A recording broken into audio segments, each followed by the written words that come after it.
There's nothing else to do with the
Tequila sunset.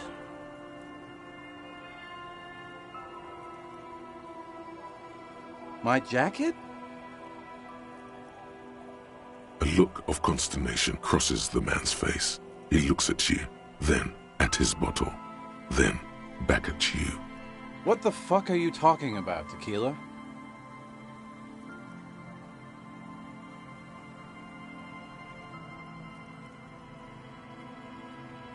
Faum? That's medium concept stuff, not my style at all. I can't believe I'm saying this, but maybe you should lay off the booze. It's fucking with your head. It becomes abundantly clear to you how this man managed to lose his keys, business, friends, and girlfriend. I'm calling it. It's neurological.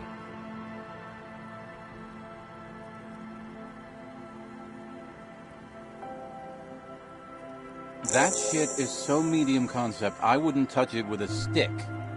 But yeah, okay. I'm sure it looks great on you. It's an okay jacket, if you are into that look. Okay, let's step aside for a second. I have something I want to talk about.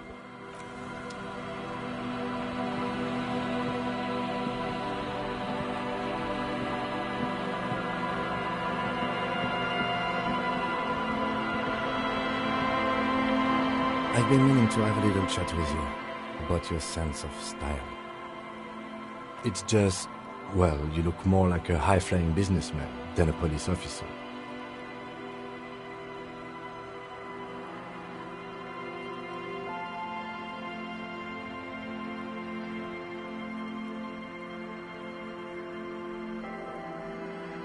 There's nothing wrong with it per se. It's just a little much. You know the expression, the clothes make the man? The right outfit in the right situation can make all the difference in the world.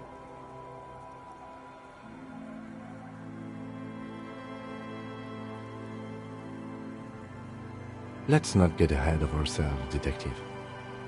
A warm smile. Anyway, we should probably get back to the case. Let's go.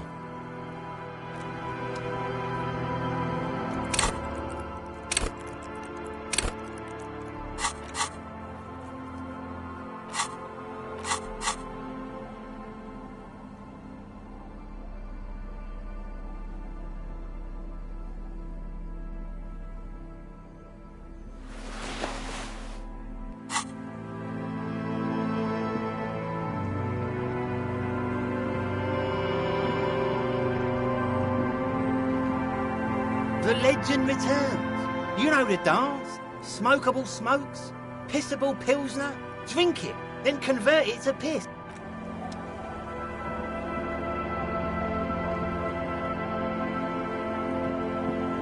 Don't call. Don't call her. There's no waking him from his...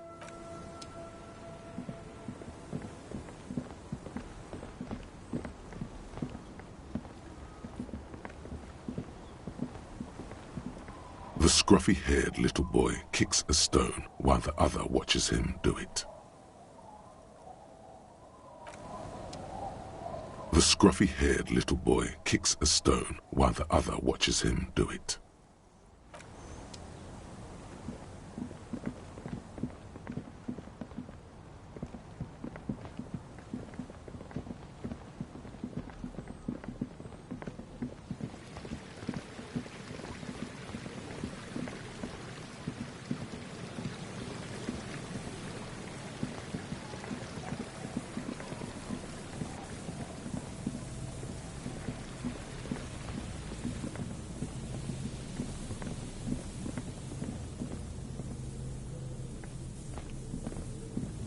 Hello. Isn't this a fine morning?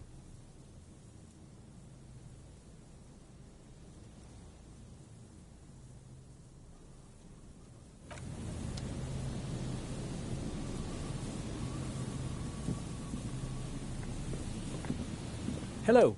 Isn't this a fine morning? Sure. What's on your mind? But of course. What else?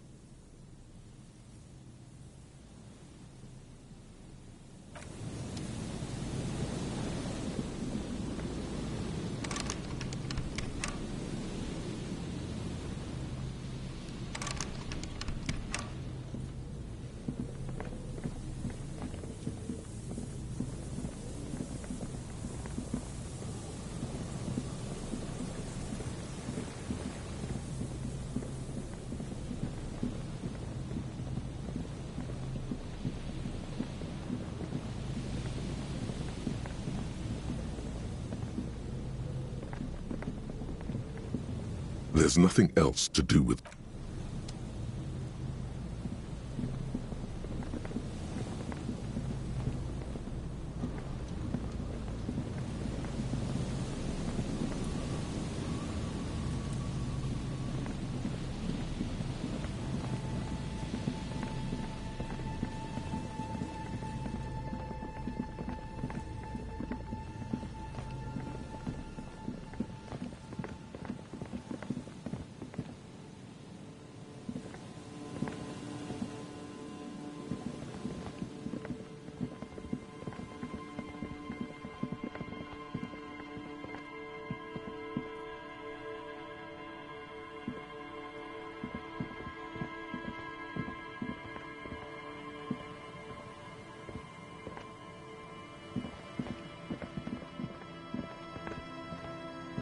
As you approach, the man turns and greets you with a polite wave. Ah, super. It's the officer. I was not expecting to run into you again, but things have a funny way of turning out, no? What brings you down to the scenic Martinez coast? Well, that's très simple. I was visiting the fishing village just north of here. They have applied for a series of microloans to revitalize the old market, and well, I wish to see the situation firsthand. And then, well, I had some extra time on my hands, so I decided to stroll down here. It's quite peaceful, isn't it?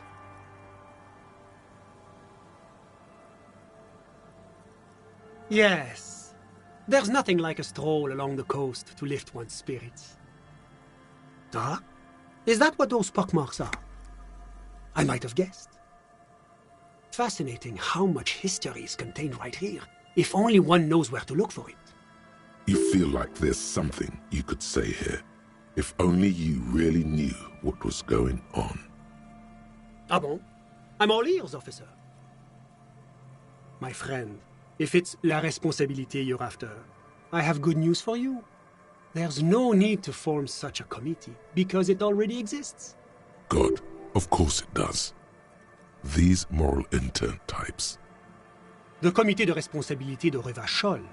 It acts as a sort of clearinghouse for coalition activities. To put it simply, they are the ultimate arbiters of la responsabilité in this part of the world. Yes, this is just the sort of reasonable authority you're looking for. I would offer to connect you with the committee myself, but alas, I am not actually in Martinez. What? Where is he then? He's speaking figuratively. He means he's not in Martinez in his official capacity.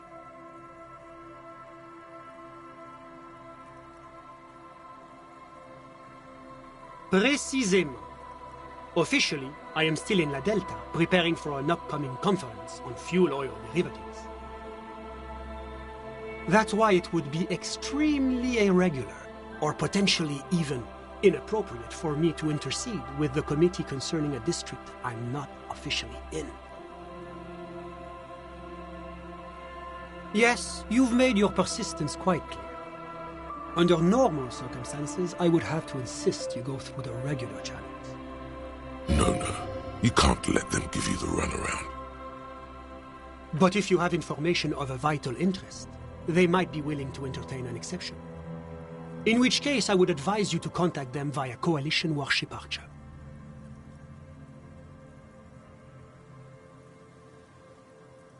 You see, in addition to being an airborne artillery platform, Coalition Warship Archer is also the linchpin of the Coalition's surveillance and communications infrastructure in Revachol. And listening. It has the most objective vantage point in the entire city. Not to mention a vast array of radio, photographic, and meteorological monitoring instruments. I find it a great comfort to know there are benevolent powers watching over all, in strict accordance with the Wayfarer Act and the Bristol-Mune Conventions. The Bristol-Mune Conventions are a series of international agreements governing the treatment of military personnel and civilians in theaters of war, as well as occupied territories. In practice, they are more talked about than observed.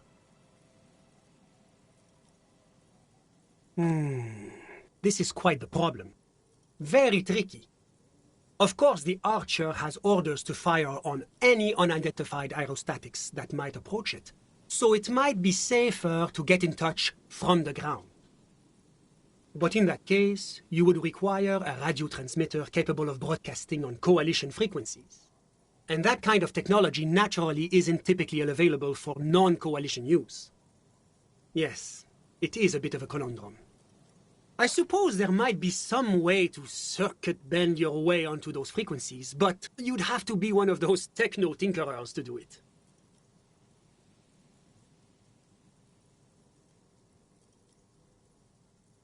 Unfortunately not, no. I don't have the pleasure. I am merely a representative of the coalition government, not very well versed in technology. But you... Sounds like something that programmer we met in the church might be able to help with. Let me just say that I have complete confidence in the RCM. I'm sure you'll figure something out.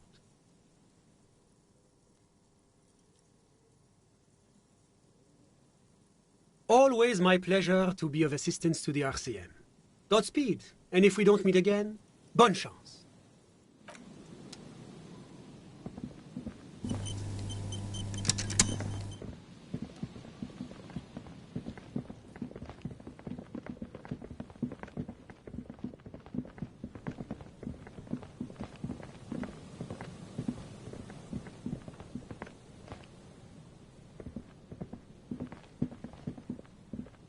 A scattering of bullet holes is spread across the cracked wall, reaching from one corner to the other.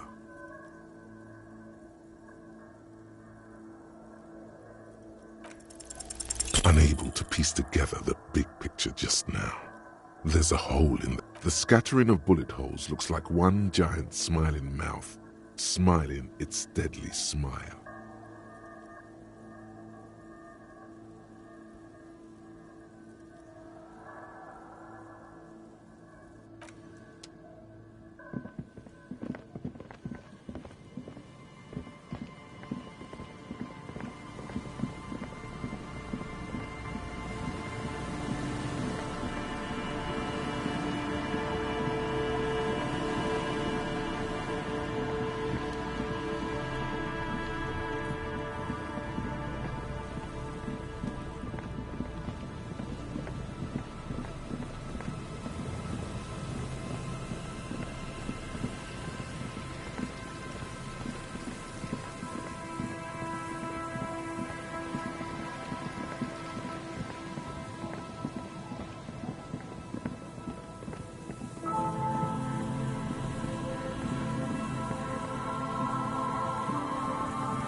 There's some tear, an empty cigarette package.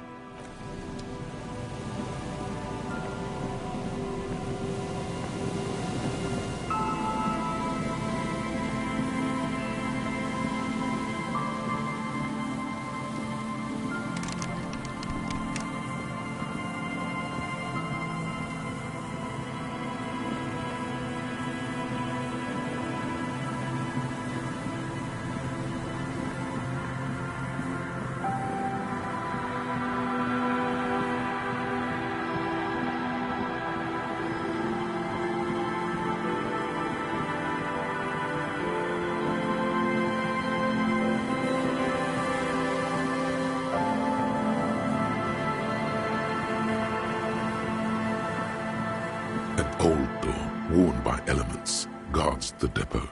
The wind has blown a sand dune in front of it.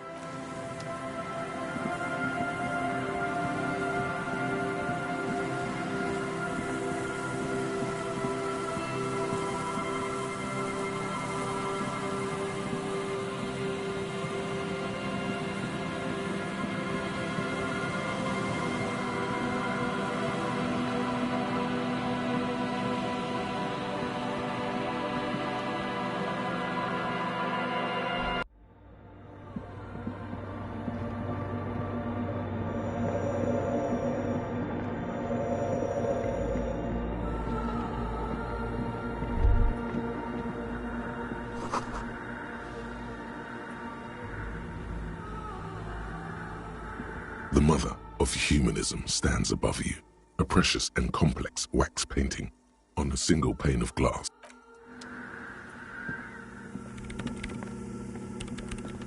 Yes, what is it?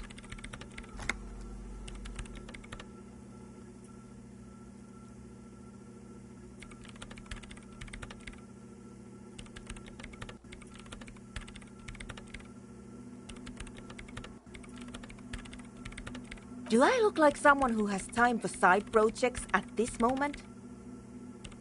If you want her help, maybe you should help her first.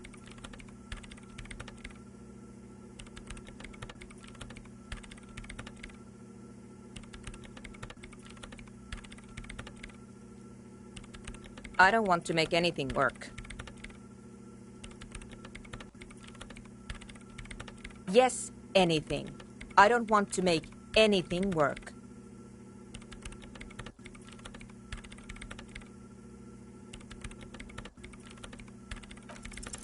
Easy. When her research is done, she can move out.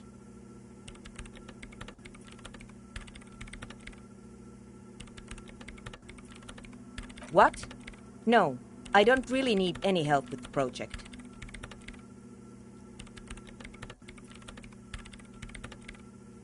She thinks about it, a glassy look in her eyes. A gust of wind brings more snow in from the broken gallery. It touches her hair. All right. Bring me the game's offside copy from my old workspace, if you really want to help. It's stored on a filament memory, and I'm unable to go and fetch it myself.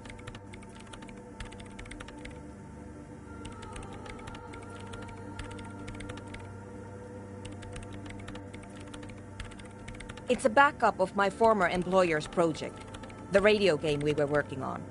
It's stored on a filament memory, just like the one inside this radio computer. The backup itself is destroyed now, but I'm hoping to use what's left of it to pinpoint the exact location of the anomaly. You just have to go to my old workspace and get the filament. Hold on. If it's called an off-site copy, then why is it still on-site? Oh God, not this again. It is not on-site. It is in the basement. Perfectly safe and not connected to the front at all. Basement? Sounds like it's technically still on-site. And no, taking it outside the building wouldn't have protected it from the data loss. There's nothing wrong with keeping the backup in the basement. What happened was a freak accident that has nothing to do with how the backup was stored. We clear? Yeah, that's the one. You can get in through the bookshop. You just have to do some explaining to the bookstore lady. That's her name, I believe. Good. Then you might know the giant ice bear fridge in the building cellar. The filament is inside the fridge. Just go and get it. In the giant ice bear fridge. I just told you. It has red glowing eyes. It's impossible to miss. You just need to get the offside copy from the ice bear. But you've been to the fridge and it wasn't there. There was a note saying,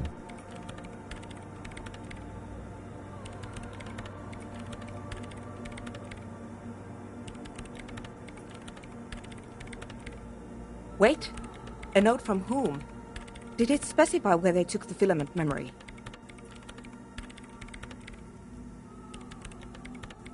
Jawiza. Of course. Our project lead, Suliswov Jawiza. God, he was always so hell-bent on keeping the copy somewhere safe. And feature creep, and the Valley of the Heads. Like it would have made a difference. The offside copy was perfectly safe when the data loss happened. That data loss was anomalous. And the heads... I won't even get into the heads. Millions of them. Go find that copy from that ice cream maker, will you? Thanks. Valley of 1,000 Heads. You like the sound of that.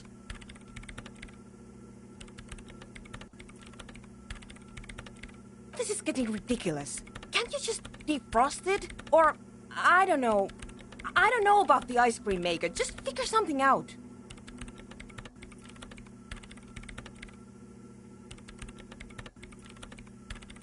The bookstore lady hates me.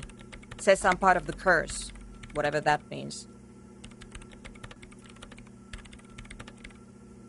Because she's from Martinez, and people from Martinez have never ever seen a radio computer. She thinks it emits elemental evil. It doesn't emit. It receives. You sound just like her. She started praying when she first saw my rain. Turned to higher powers. The lieutenant coughs like he's amused. Once I came in one morning, only to find that my terminal was full of those strange trinkets and amulets. Wards. It looked like some Semenine magic. No, that's the production schedule you stole and accessed without authorization. I don't need it. In his defense, it was simply lying in the desk drawer of an abandoned cubicle. Okay, but still.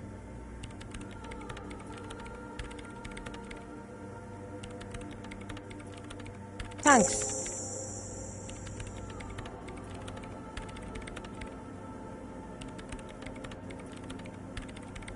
And here's my Kvalsund multi-tool. You might need it to hack loose some ice. It opens everything. If you get me the offside copy, then you can keep the Kvalsund. This glorious multi-tool makes a regular pry bar completely obsolete. Yes? Thanks.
Hello again.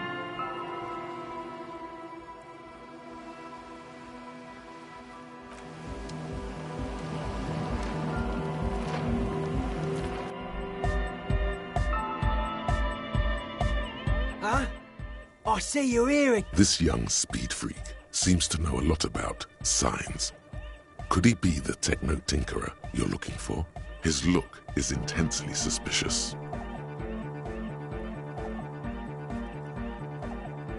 Don't think so. Big bad frequencies are extremely negative. Thought suppression, dream implantation, memory revision. Pretty out there stuff. Not sure I want to get involved with it. There is fear there, but also curiosity.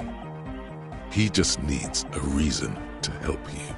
Besides, our own signs aren't even synced yet. So how am I supposed to get you synced up with a big bad? It don't make any sense, law lover.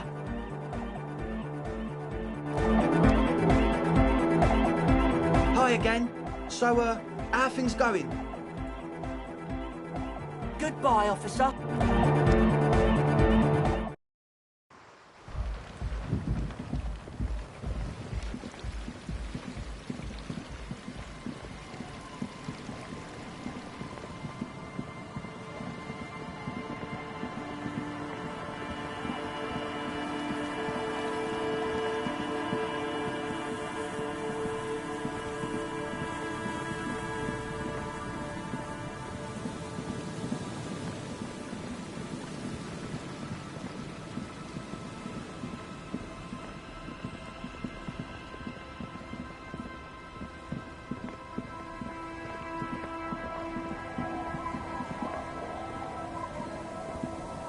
Our tenant, the policeman.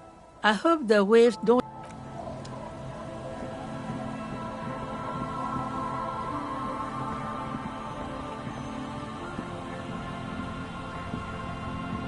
Waves are beginning to die down. Look at those little bastards. Simmer down.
The tear machine stands in the corner. Your bottles clunk into the machine.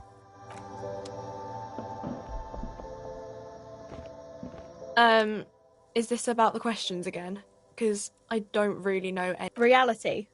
You mean, what reality? Economic reality, or...? She is like a student unexpectedly called upon by a teacher. Can she answer the classroom question? I don't really know anything. I mean, I'm 15.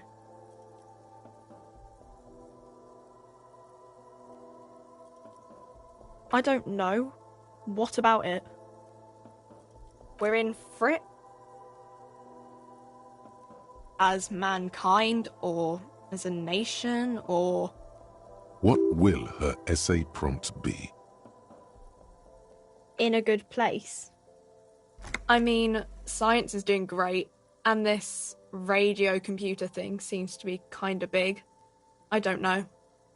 I don't know. Look at the clock. It's right behind you on the wall. The clock shows the time at 10:09. The hands seem to be still. It's apparent the clock doesn't work. When ordinary people take over the government and demand democracy. Yeah, it happened like 50 years ago or so. Sorry, I'm not very good at this. At history, I mean. Our government? Or do you mean something else? Sorry, I really need to finish this article. Cool.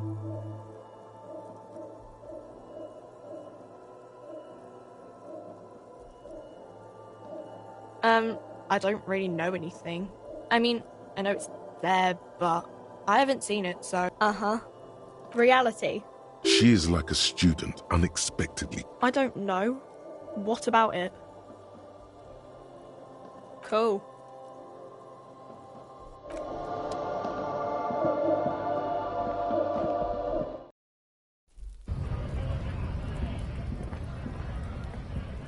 Looking for something?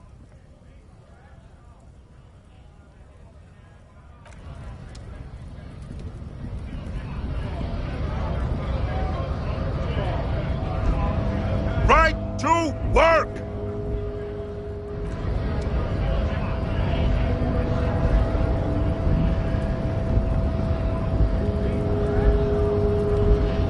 Hola, Wandering Man. How can I help you?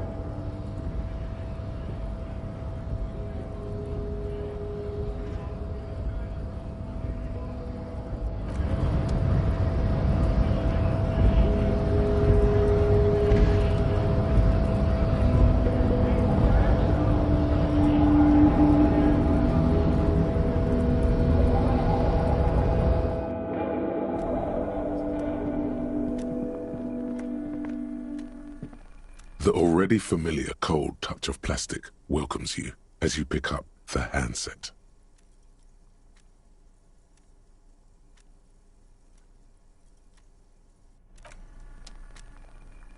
The already familiar cold touch of plastic welcomes you.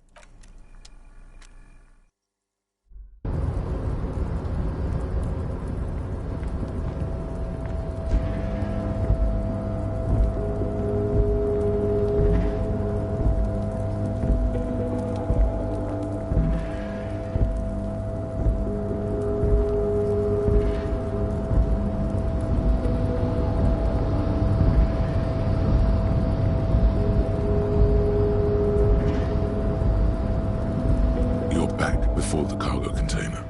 Its drawer has not lessened since you were last here. If anything, it seems to have grown slightly.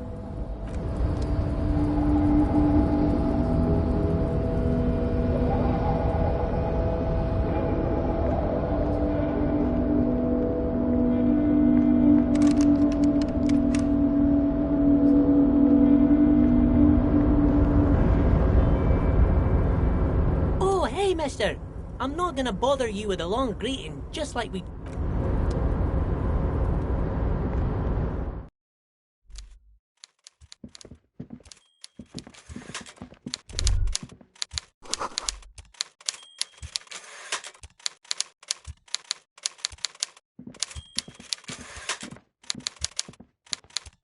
Mr. Dubois, every worker...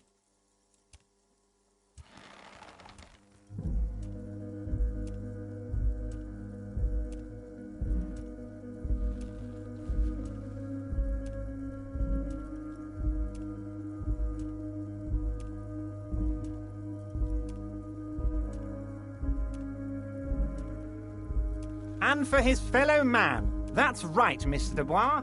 You're turning out to be quite the individualist there. So, you had business with me?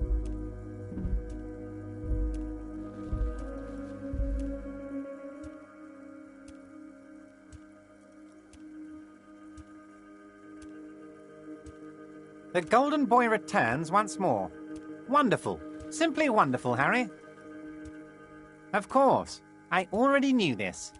My friend, the mailman, confirms the letter is on its way. You've done a great thing today. You've given the children of Martinez a real future, Harry, and I feel I can finally trust you now. You're in my inner circle. You too, Mr. Kitsuragi. We can talk about anything. The strike, the murder, your lost gun, nothing is off the table. Well done, sire.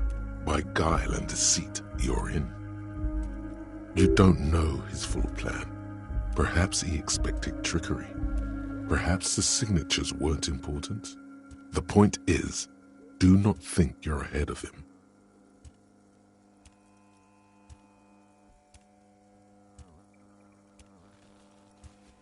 Harry, I've got to be honest with you. Your gun was found 2 days ago. Withholding this information weighed heavily on me, but it had to be done. An old woman has it, and let me tell you, Harry, word on the street is she's a character, so watch out.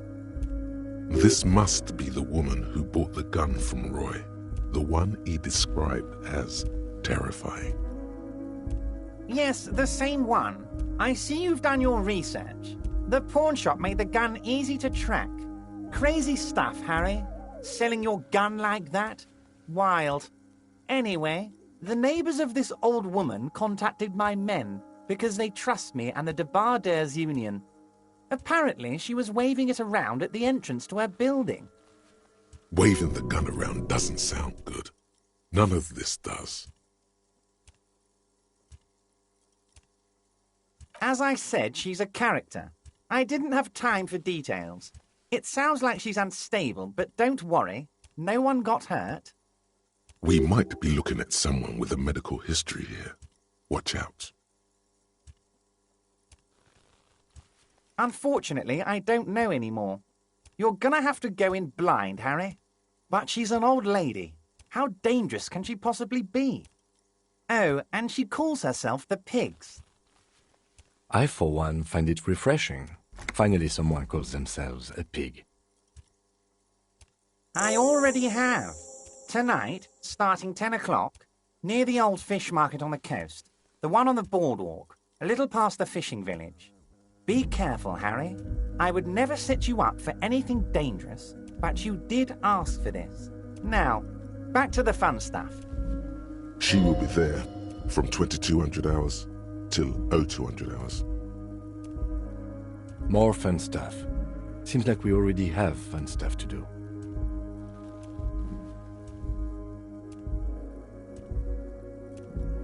I did not, Harry. Although I am very, very glad he's dead. Why, a war, of course. And what do you have to gain from a war? Victory, Mr. Kitsuragi. I have victory to gain. We are going to start a war with the Wild Pines group and win before they even realize there is a war. I have. It's a great story, Harry. Did you also know how the bee colony kills the giant hornet? They swarm and blanket it entirely until it suffers a massive heat stroke and dies. They cook it alive in its exoskeleton. Harry, we outnumber them 1,500 to 1, and that's just Martinez.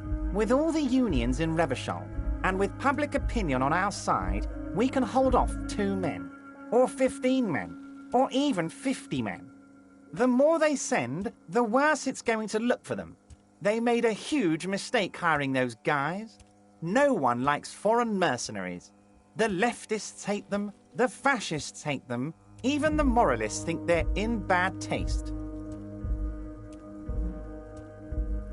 Harry, there is no strike, only war. Class war. Or, in business terms, a dawn raid. Or wait. Is that when you still pay them something? Because we won't do that. We're not going to give nothing.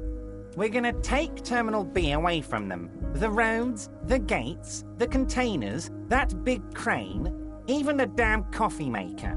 We're going to take all of it for the people, and fuck Wild Pines.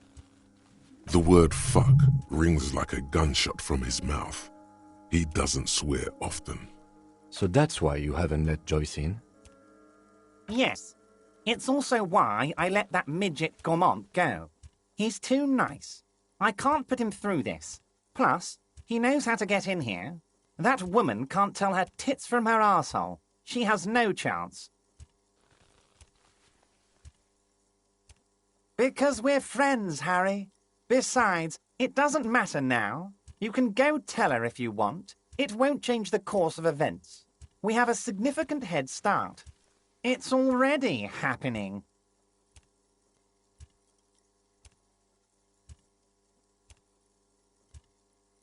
$2,372, plus yours truly, of course.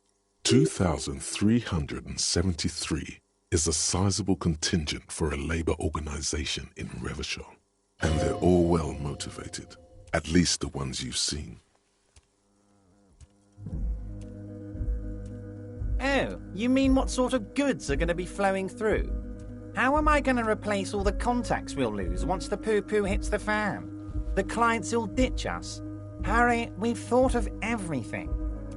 Clients would take a well-known multinational conglomerate over a local mobster any day.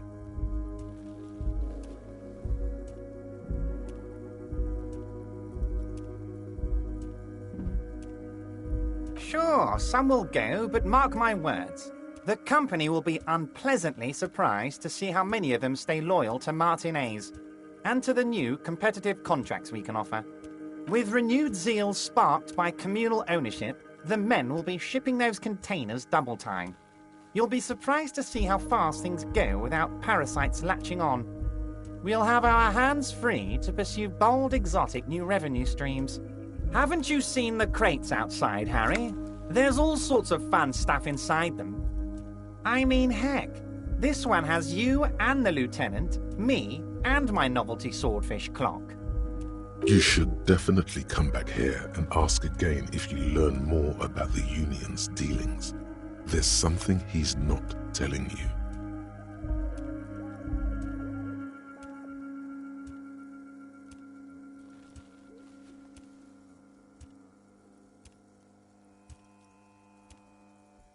Oh, you... Clients would take a well-known multinational... We've been running back channel negotiations with all the major clients.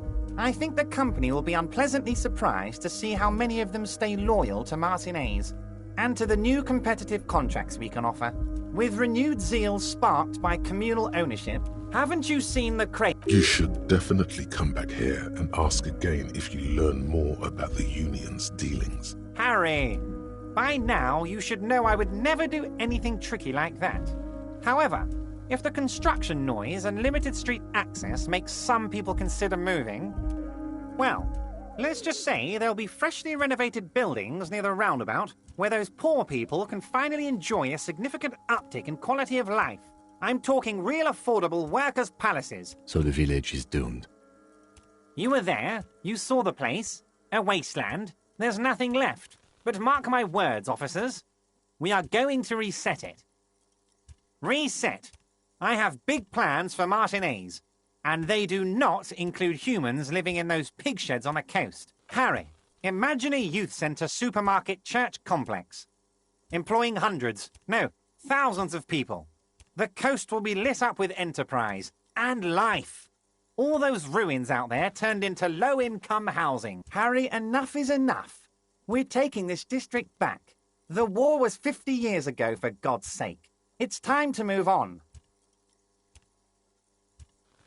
Yes, I do.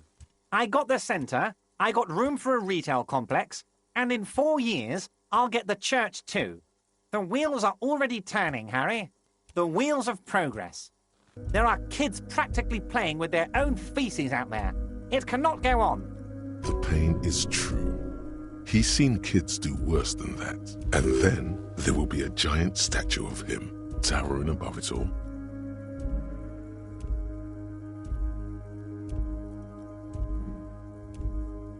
I'm not a symbolist, Harry. I'm a realist. My statue will be Martinez rebuilt. 5-story building complexes, kids off speed, and landowners in a zone hating me. That will be my statue. And yours.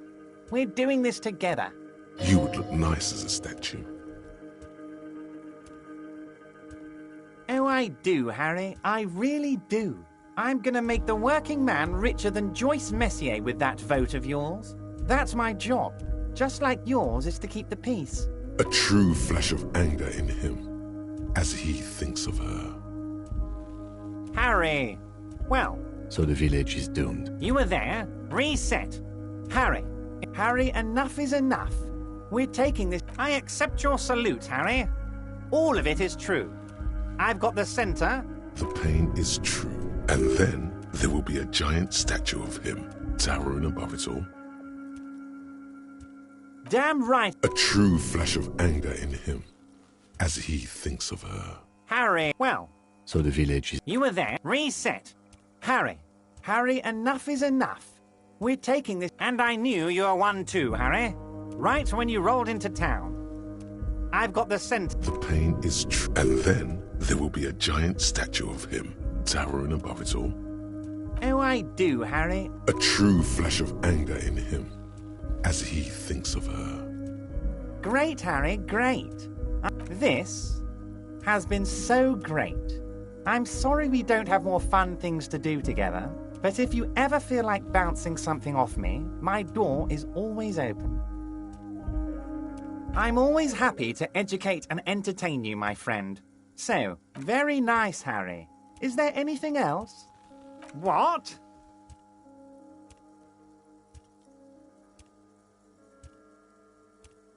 Did I?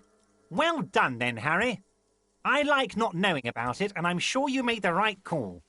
I spend the whole day delegating tasks, and it's a great relief to see people taking initiative. I don't even want to know what all of that means. Brew, shady, alcohol, turned off. I'm going to let the world surprise me.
Unpromising race pupil returns. I think this racist is better than the last. But the next racist will be the really good one. That will be the...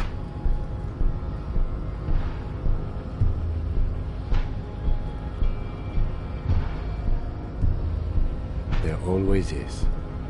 Race is reality. There is nothing funky about them. I cannot possibly imagine what else we have to discuss, Tibet.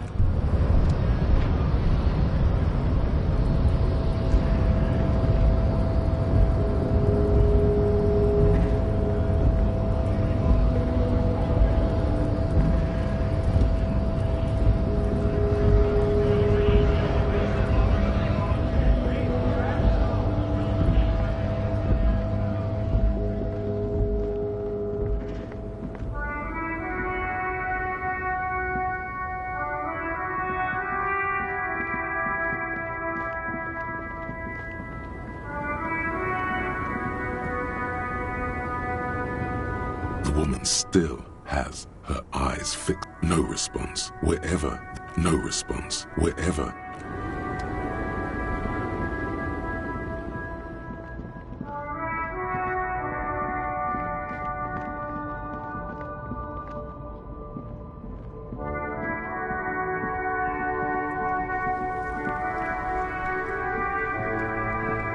Still here.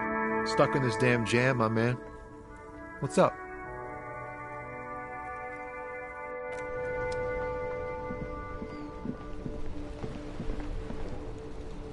Inside. you see a set of steering levers, a radio microphone, a put... This is Precinct 57. How may I assist you? Yes, I got the mercenary's name and a few biographical details. Are you ready? The lieutenant leans in to listen, notebook in hand. That suit of armor was issued to an Oranese citizen named Ellis Kortenaer. That's E-L-L-I-S Kortenaer. Exact date of birth, unknown. He was signed into the Lelystad County Neonatal Care Unit on 28th of February, 09. He was found as a newborn in a leaf compactor near an abandoned farm. He spent 4 months in the neonatal unit, survived apparently, and was assigned to a foster family at 2. This is what the ICP knows about him. He was raised by foster parents, entered the East Brand Military Academy in Vredefort at 17, then served in the Oranese forces till he was honorably discharged in 41, just a year before the Seminese conflict.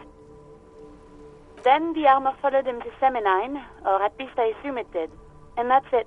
There are no records of his employment in Crenel, or any of its other incarnations, or him even entering Revachol.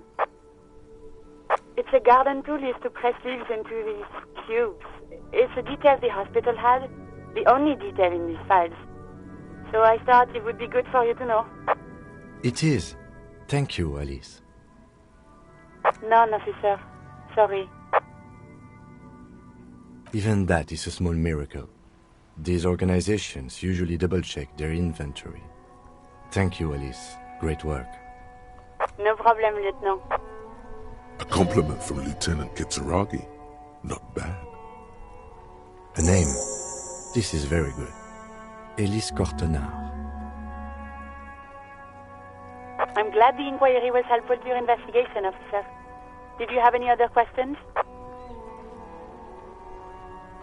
57's over and out. In the cabin, you see a set of steering levers.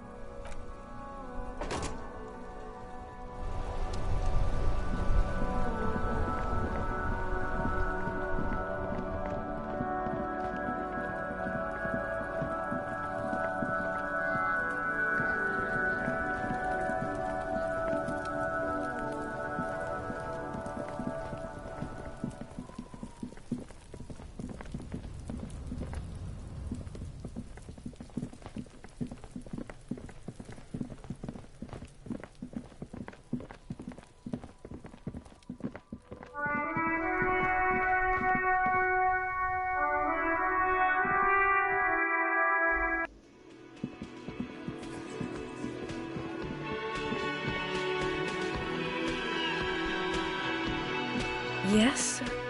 What is it? Again? I can't believe this shit.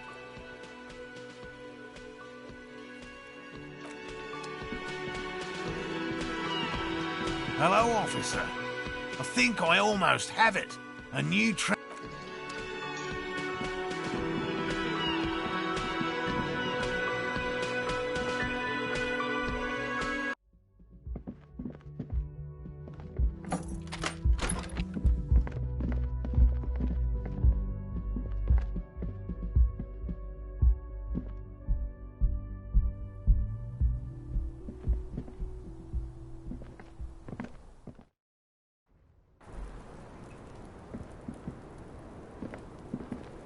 Hello, officer. What brings you up here again?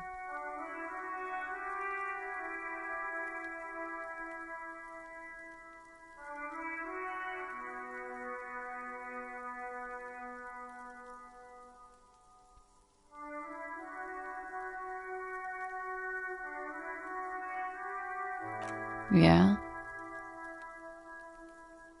I did not. Mystery solved then. I kept wondering where it led.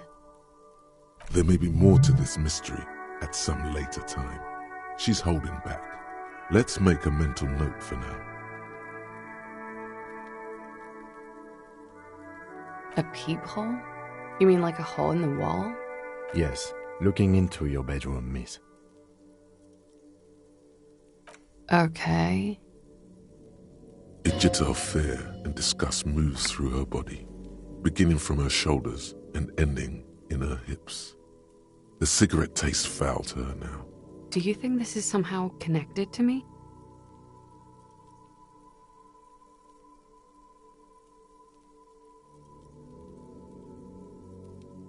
Okay. Do you have any way of knowing how long it has been there? Unfortunately, no. But if I were to guess, long enough. The perforation is under the bookshelf on your wall. It should not be hard to cover with some tape.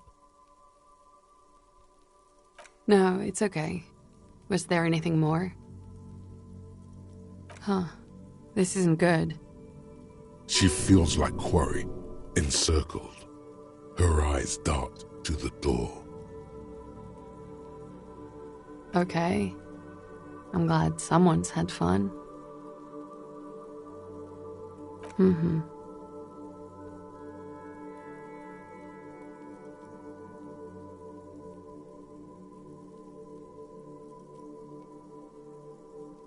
All right.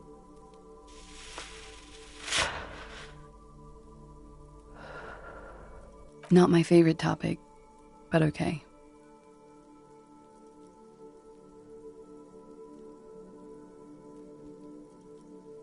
He had something to do with the strike. One has been roiling since I got here. Rotten timing. But... And his role in this strike was... what? I think he was in a security detail. He was ex-military, worked for Wild Pines, and against the Union. We didn't discuss work much, if you know what I mean.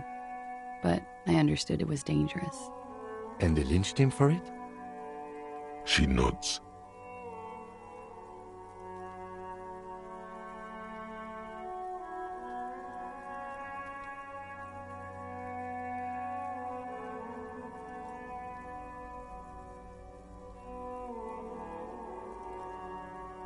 They're frequent guests downstairs. Over drinks. It's been a long, boring winter. A little, yeah. Like you partied with the deceased? No, not as hard. I'm sorry to have to ask this, but have you had a physical relationship with any of the Hardy Boys? I have. Which ones, sir? I don't remember precisely. Titus, obviously. But as I said, it's been a long winter. How about we, change the subject to something more lighthearted now?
This medicine cabinet is stocked with drugs, plus an old toothbrush.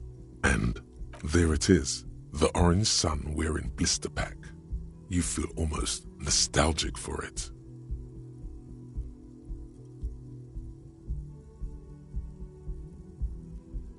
It's speed, man. Just what you were looking for.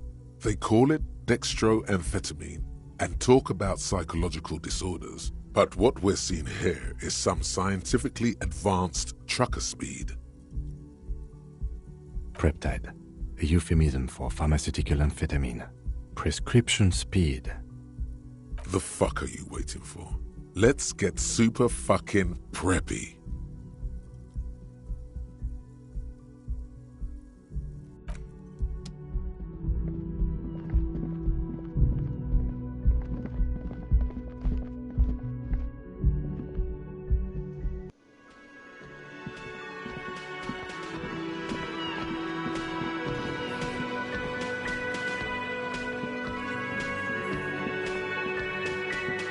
The man ponders his cooking utensils and gives you a...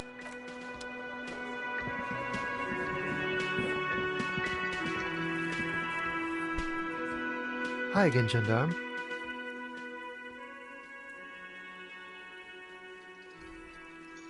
Bye-bye, gendarme.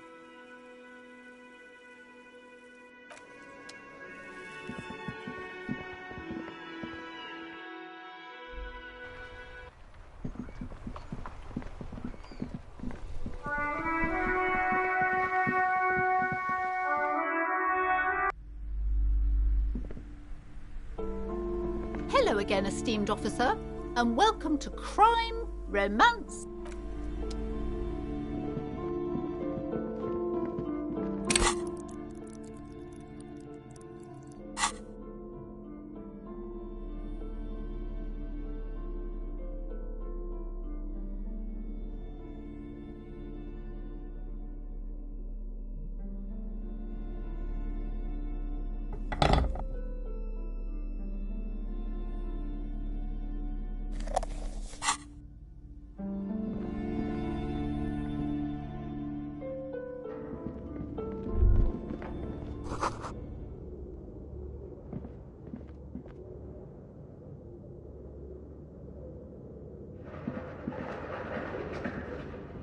The barbell waits patiently on the floor, like a dog.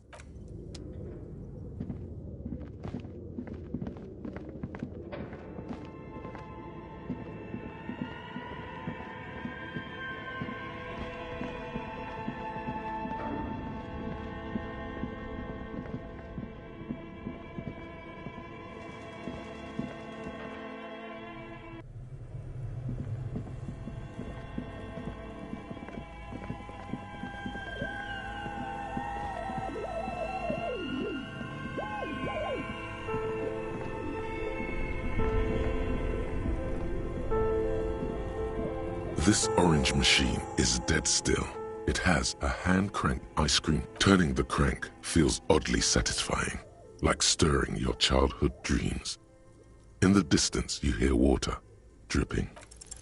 Ice groans and howls under the strain of your giant Gewaltsund multi-tool until the lid cracks open.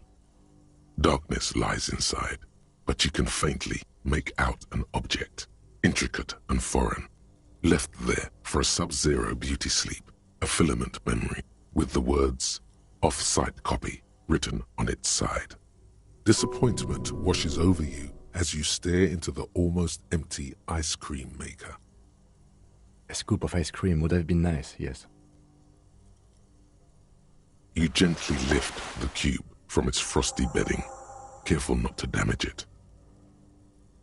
We should take it back to Miss Lukanen killed as soon as possible. I'm not sure how well unused filaments tolerate room temperatures.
Yes, what is it?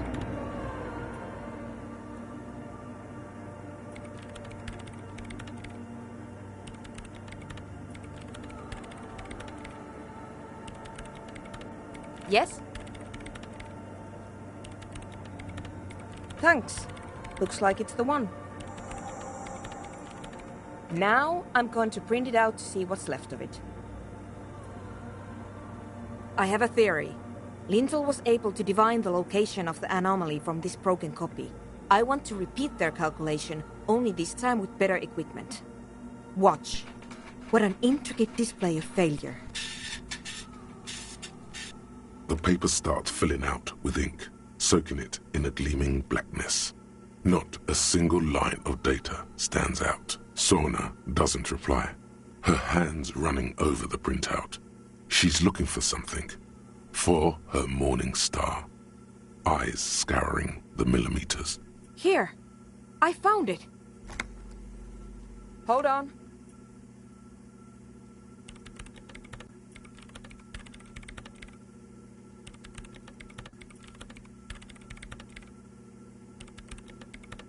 Shh! Just give me a second, I'm almost... I've never witnessed a programmer work before. Done! I've got it! I found the location of the anomaly!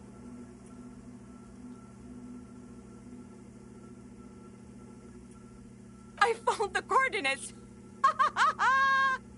Thank you! There, in the swallow. Think you can help me again? I need you to go move those water bolts for me. I need to double-check my calculations. What an interesting proposition. Truly a task for the intellectuals, solving the puzzle of water bowls. Figure it out? No. I don't need you to figure anything out. I've got a computer for that. Just walk over to the circle and follow my instructions. Move the third bowl 2 centimeters to the left, and the fourth bowl 5 centimeters to the right. This should do the trick. What? She only wants you to follow instructions. Nothing intellectually stimulating. In this task, a child could do it. Thanks.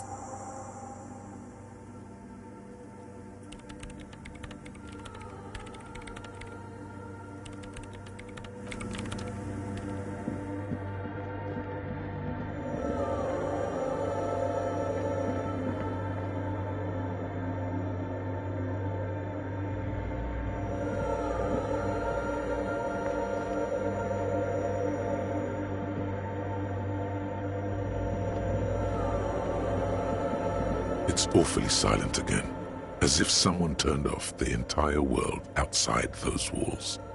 Water inside the bowls stands still. Measurements have been marked down around the bowls, each chalk-drawn line representing a centimeter on the floor. It moves like a ghost without creating a single trace of sound. This task is an insult to your mental skills. Some water spills out of the bowl, wetting the floor. The lead programmer sends you an encouraging thumbs up from across the hall. Time to run back, or maybe walk. This is a sacred place after all.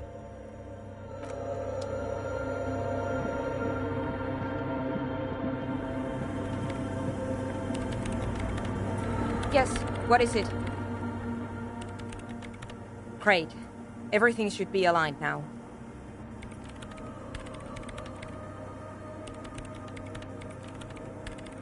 Yeah, nothing. Now the only thing left to do is to unmute the headphones. If we got the location right, we should then be able to hear whatever sound this anomaly makes.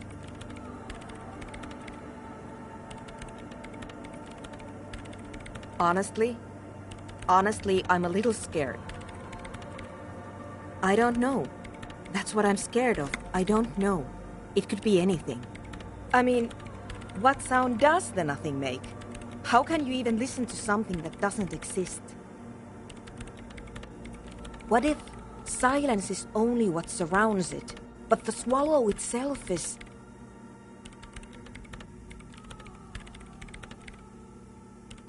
I don't know. I'm just scared. Maybe it's going to be something terrifying. Maybe it's going to tear the world apart. Like that evil ink that filled the printout, erasing coherence and meaning. Maybe. Maybe I'm just tired. Let's think about this logically. Why would nothing be terrifying if it's, well, nothing? Because it reminds us of death. And we humans tend to think that death is pretty scary. Death is scary. You can't just start over again. Or can you? Yeah. You're right. Let's do it. The lieutenant takes a step back. And then, nothing. Nothing happens. As Sona Lokanen-Kilda presses unmute on her keyboard. Nothing but silence. You can hear some small animal cross the floor in the chancel.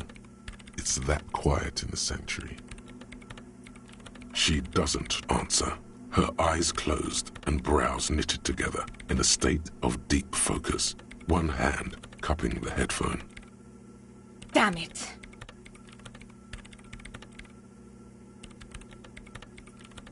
No, of course not. Nothing happened. Let's move on. Despite her fear, she was hoping for something extraordinary to take place. No. No. My hypothesis was wrong. According to this, I should have heard something, if I got the coordinates right. Like I said, silence is only what surrounds it.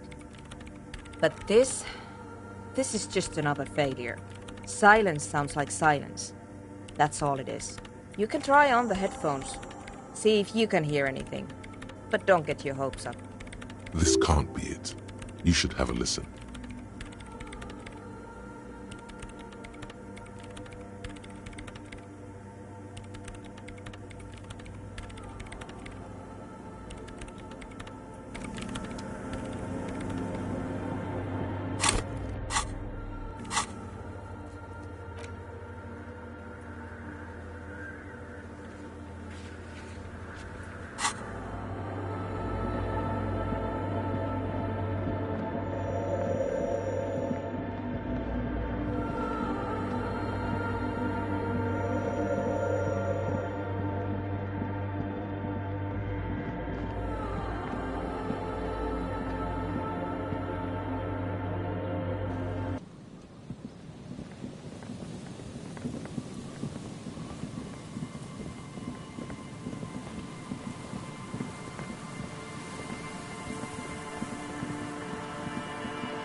Hello again.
The worn and beaten wooden plank.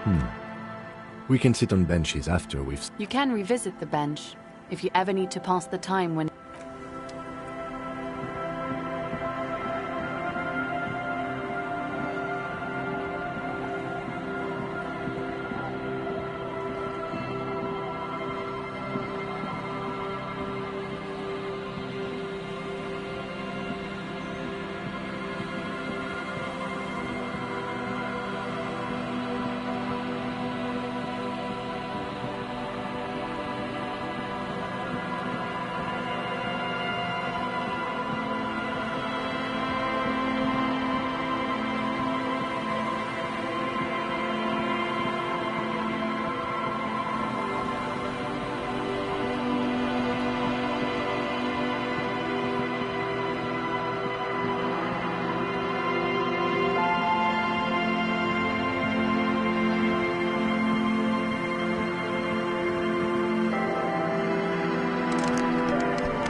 The door is closed again.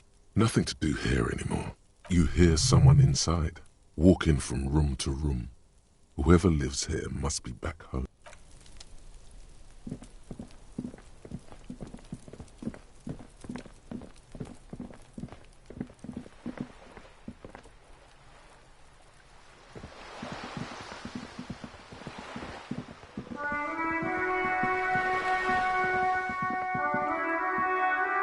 Hello again, officers. Have you come to admire my... I don't believe it. I've never known those boys to have manners. They'll never be skulls, but their hearts are in the right place.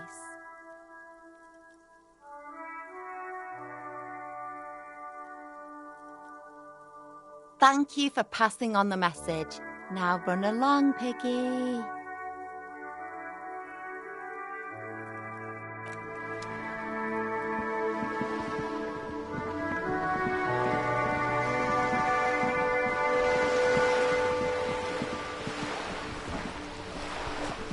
You're back.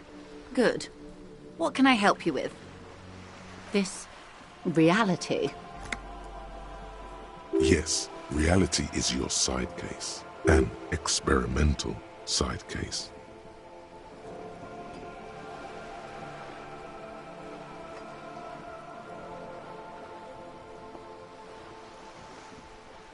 How truly curious. A sort of philosopher detective.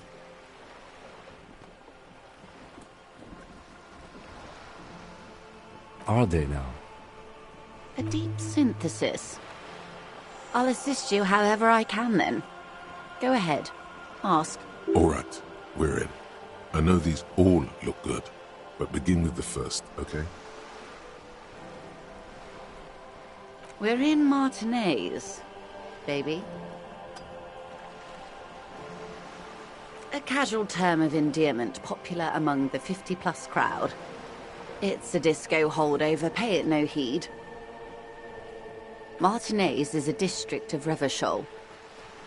A very small district tucked away near the industrial harbour, north of the 881 and Jamrock. You would be excused for not knowing about it. Unimportant, they say. Forgotten, even. Shelled to smithereens during the Revolution. It has its charms, just not this time of year. I'm not a good ambassador. I've only been here once before. as a teenager. Not a lot has changed. There are ruins, a terminal, fishing boats, reeds, boys with boxy shoulders. This place used to be a province, a workers' resort before the city swallowed it and the artillery did its work. The reeds are the real star of the show here now. The further down the coast, the wilder it gets. It's not really a sea, it's the Bay of Revachol, and the bay feeds into the ocean. Yes, we're on an island in an ocean, the world's largest body of water, the Insulindic. Known to the early Revacholians as Les Immensités Bleues, the Blue Immensities. Caillou, as you already know.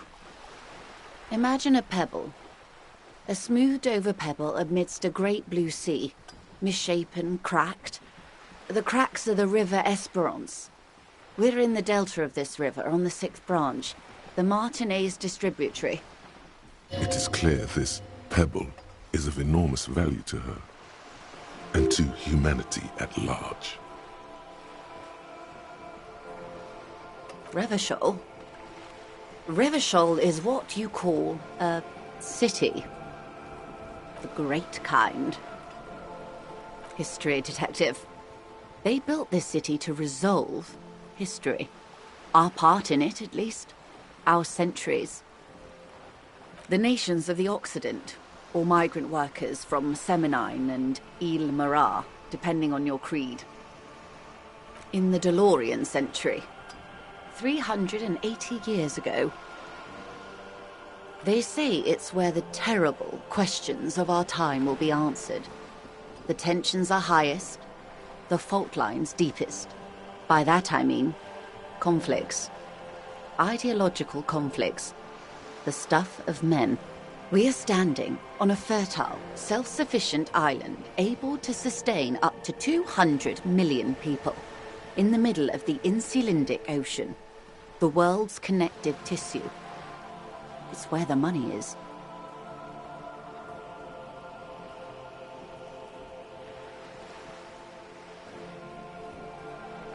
Oh, we're quite a way off. About... A sparkle of lights on the horizon, like morning stars above the curvature of the planets. 22 kilometers from the center of the world. That soldering iron is the bank of the world building. The bottom floors are Insiacom. Coalition government, Insulindian Mission Command. Silence. She lowers her hand. The water, the light. It's as though you're seeing it for the first time. There is no recognition. Only the immensity of the sea and the cold radiating from it. We are where we are. I have no truer answer to give, unfortunately. This is one thought you need to complete. Where are you?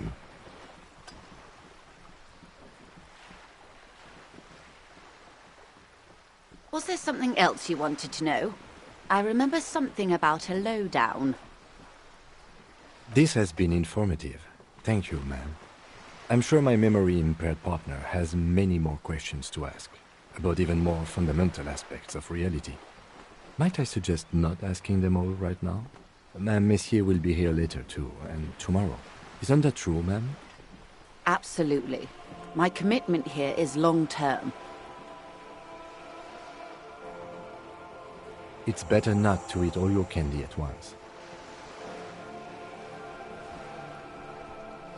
Indeed. I'm always at your service.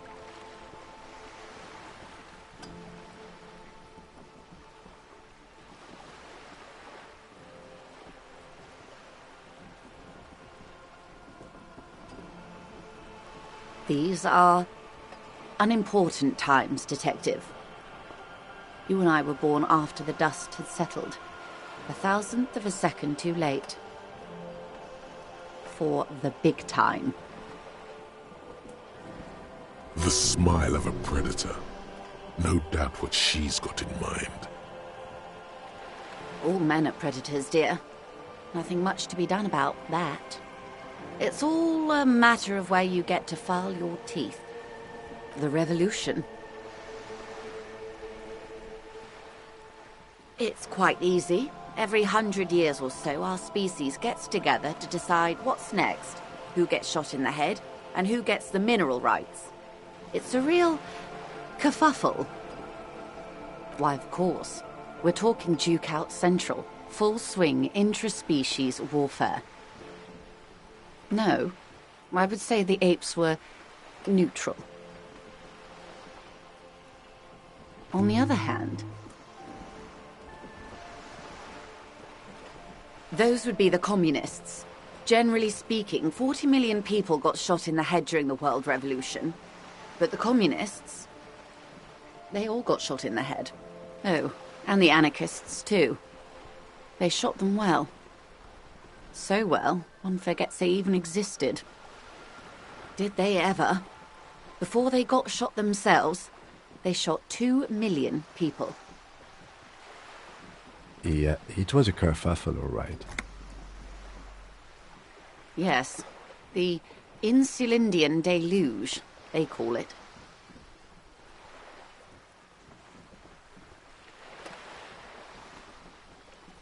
Yes, an acute thiamine deficiency can be exacerbated by alcoholism. Exacerbated means made worse. Oh, lots of people. Even the king got shot in the head, or thrown beneath a horse, or drowned. Accounts differ. It was unceremonious. Just as well, he wasn't actually the king. Just the king's nephew. The real king abdicated and lived out a long and productive life as a venture capitalist in Grad. Yes, King Guillaume had a nose for bad PR. He ran before it. What is the expression? Went down? Anyway, Gil got out alive and his nephew Frisell got shot in his place. Him and tens of thousands of his wonderfully fascist kingsmen. It was a wild time. The liberals got the mineral rights. And by mineral rights, I mean everything. Liberals are usually middle-class people, Detective. Or the remaining gentry. The beneficiaries of the pre-revolutionary arrangement. Some were rich enough to stay with the Constitution, with monarchy. Big mistake. Others bet on the revolution.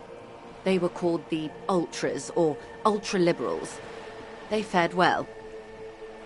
They didn't win so much as survive. We were the last ones standing when the war ended. Everyone else got shot in the head, remember? We. She's one of them. Of course. To foreign intervention. The coalition. Those people really took the mineral rights. The liberals took everything that wasn't nailed to the ground. The coalition took the ground. The ocean, the laws, and the people. The coalition of nations. Grad, Mesk, Vesper, Messina, Oranje, and Sur-la-Clay. The armed center of the world. They landed here and ended the revolution. It was the moralist thing to do. The moralists believe in keeping everything exactly the way it is. They believe in mineral rights, and not shooting people in the head. At least not in the same manner and volume as the others do. They are the long-standing provisional rulers of Revachol now, the coalition government. The rulers of Revachol, and also the world. These guys are strong. This is their zone of control. They embolden the RCM with crumbs of the same law they took. Technically speaking, you are a moralist. The color of moralism is blue. The official motto of Moral Intern, or Moralist International, is a blue forget-me-not, a piece of grey sky. Unofficial. For a moment, there was hope. A devout man of the center. Hard to come by. It's good to have someone who takes a moderate approach to head shooting. In your line of work, I mean. The turn of the century revolution? Don't answer it. It's a trick question. The revolution began in '02 on the Isla of Grad, though by the end, nearly the whole world had gotten involved. It wasn't a who, but a what. A pandemic of Zarat, a particularly virulent prion disease, which the authorities in Grad proved unable to contain. Then Mazov came along and overthrew the government. It made people overthrow their governments. Of course not. It was a highly infectious microorganism that destroyed brain tissue. The actual causes of the revolution were material. The pandemic only provided the spark. It was a funny time in history. They discovered transistors and rock music, but they didn't know anything about prions. Nobody did. From Revachol and Grad? Not far. The world managed to cauterize itself. Mazov's government was overthrown in '08, and the coalition crushed the Revachol commune 2 years later. It was the end. Why? You and I, officer. Our lives in the zone of control. A city-state divided into free market zones under the everlasting interregnum of the Coalition of Nations, and you, of course, the citizens' militia. The zone of control is the third incarnation of Revachol, after the failure of the suzerain and the commune. Modernity. They developed the marvels of the inter-eastlery communication, telematic milieus, radiation, colored plastics. Meanwhile, in Revachol West, the aftermath continues for the 5th decade. 51 minus 8 equals 43.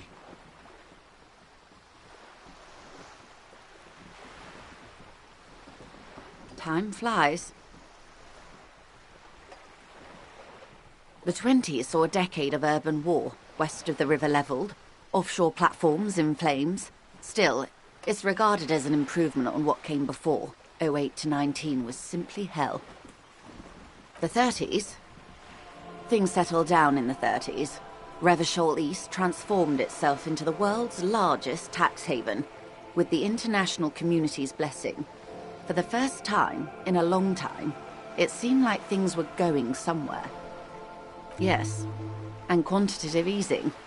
It was a market mirage, unfortunately. The 40s dispelled it. An Isla-wide hangover, you might say. So, here we are. Welcome to reality, baby.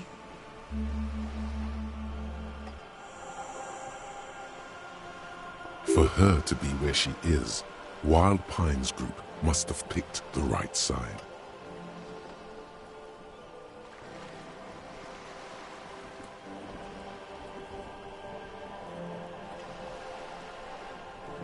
They picked the winning side. That's why they're here, and others are not. Perhaps it wouldn't have turned out that way had I been in charge. I might have bet on the king and led the Pines to doom. I would have sided with the cannons. If you'd seen the calibers of the things, you might have too. Perhaps it's better I was born when I was. 10 of the 14 Indo tribes got it wrong. Feld, Kupri, Tricentennial. So I suppose I would have been in good company. Good question. What would you have done differently? No, her first.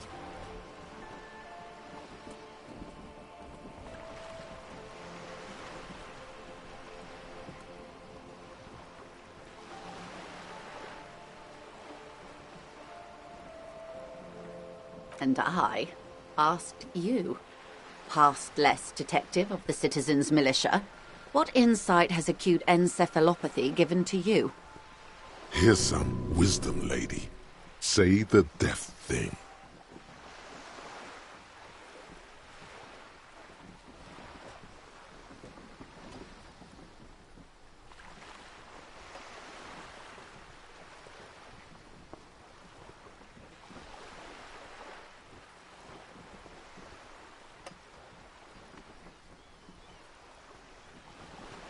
You and everyone else. But that's got nothing to do with preventing the revolution. Oh, well. What was, I guess. They are what they are. Who knows? An afterbloom may yet come. Anyway, enough sentimentality. Is there anything else you want to know? Not so fast. Who is she in all this? Ask her who she is. She owes you an answer.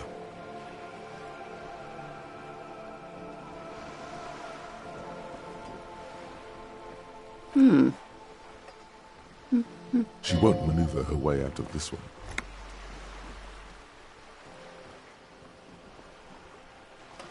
I am the vilest of the vile. A traitor. A devourer of nations and infants. I am an ultra. It's sharp.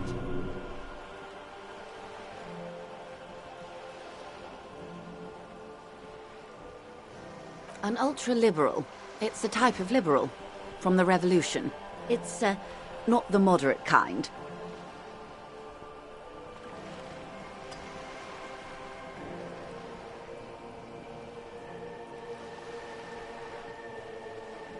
Haven't you heard? I am a nether creature of the Forbidden Swamp. One of those who pushed the king under a shit wagon and betrayed the revolution. We surrendered the nation to financier pirates. No sane person identifies as ultra-liberal anymore. Not in broad daylight. I can see we're not so different, you know. Tell me, now that I've uncoiled myself, do you find me frightening? In her green eyes you see a mixture of truth and self-satire. Decades of guilt and pride. A devil, who being of great charm and guile, sneaketh into the homes of the godly. Beneath her waterproof raincoat and silk shirt is a body imbibed in numb 12 perfume. You are suddenly and intimately aware of it.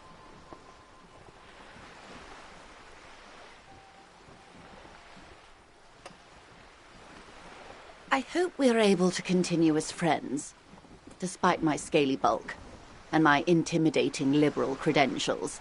This was not the plan all along. When the dust settled, the liberals were the only ones left to clean up the mess.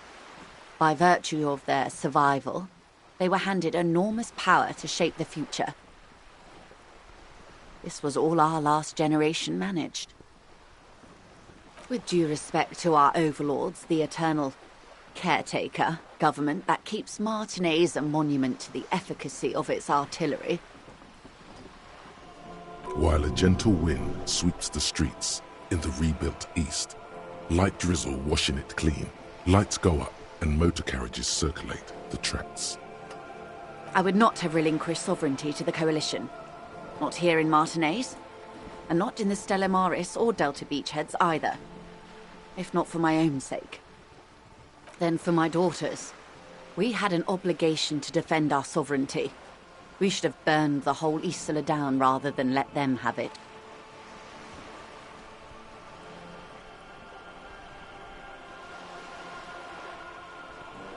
Perhaps my intellectual vanity will be my undoing. You're no dummy yourself.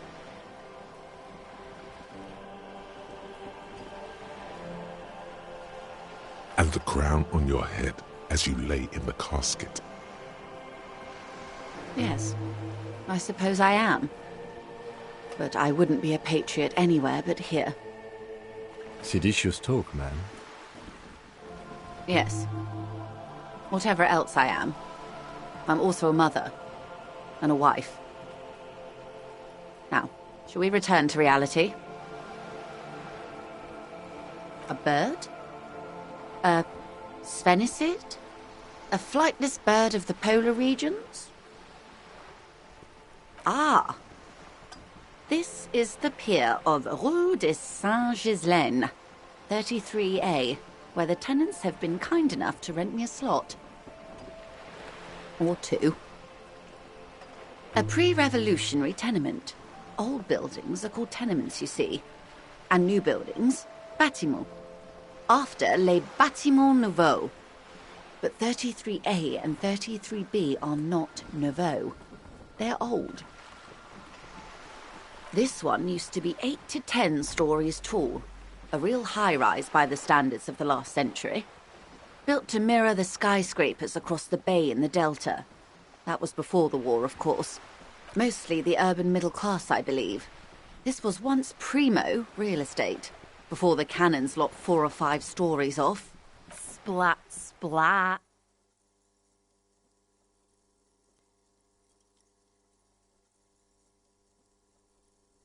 You could be wrong, but from here it appears as if she's running the brush across her throat in a soaring motion.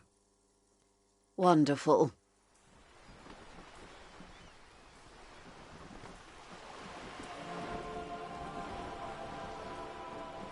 The girl in the old lady rags. Looks like a sullen and rebellious member of a teen infraculture. Yes, you and I belong to the supraculture. We're common, the herd.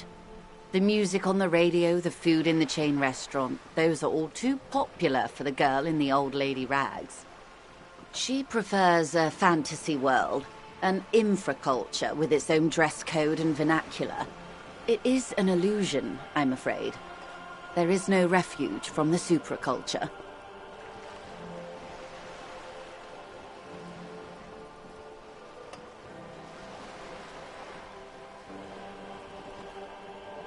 Young people who dye their hair funny colors and wear old people's clothes are stupid, and their little rebellion is self-defeating.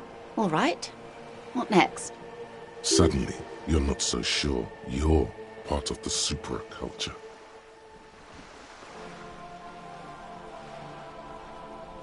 Of course, no time for silly infracultures. There are more pressing, reality-centric questions to be asked.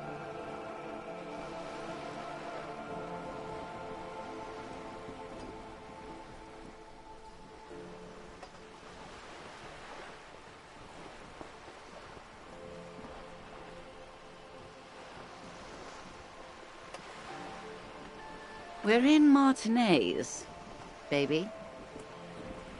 Martinez is you would be excused for not knowing about it. Unimportant, they say. Forgotten, even. I would be happy to. What is a preposterously expensive education for, if not sharing? Glad to have been of assistance. The little that I know. Anything else? More lessons in basic reality? My favorite part of the day. Go ahead, ask me anything. Unimportant. As I said, the mineral rights were all distributed during the revolution. They are what they... Anyway. Not so fast. Who is she in all this?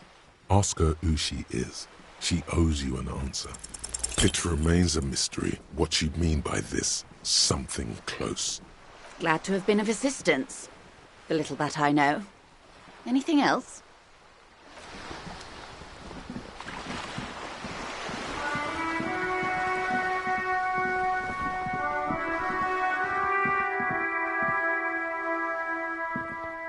Hello again, officers. Have you come to admire my mural?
Cuno care? No, Cuno doesn't give a fuck about bugs. So he knows locusts are bugs. Oh my god, I told you that shit is lame! Shut up, see. Now they're gonna take you to lame prison!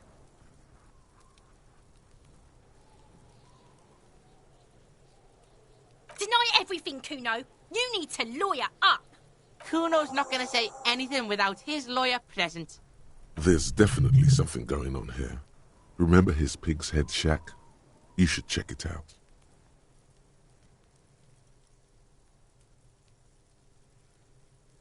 Cuno doesn't fuck.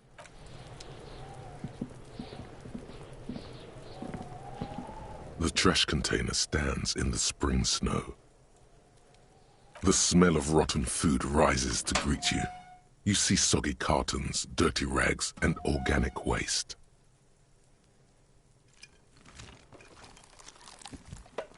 The container sounds a muffled gong.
There's nothing else.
mister.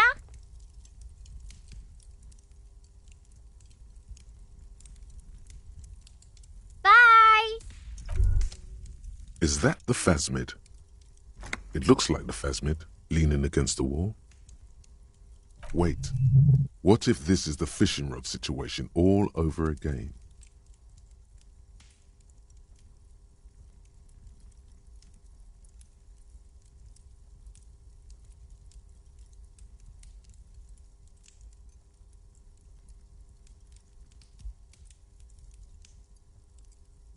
Fine. It's not a phasmid. It's not even organic. Just a fire iron resting by the fireplace.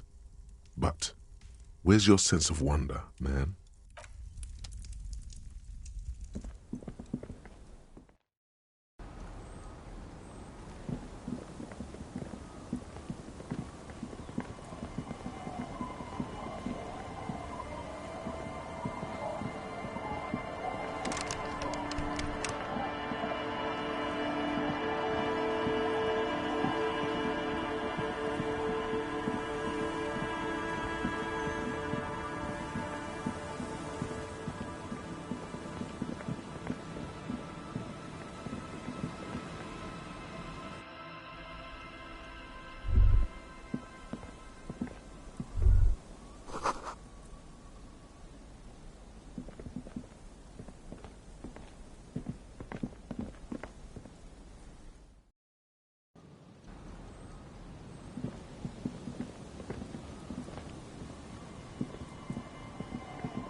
The scruffy-haired little boy kicks a stone while the other watches him do it.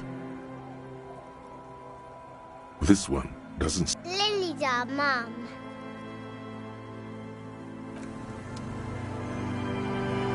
The scruffy-haired little boy kicks a stone while the other watches him do it.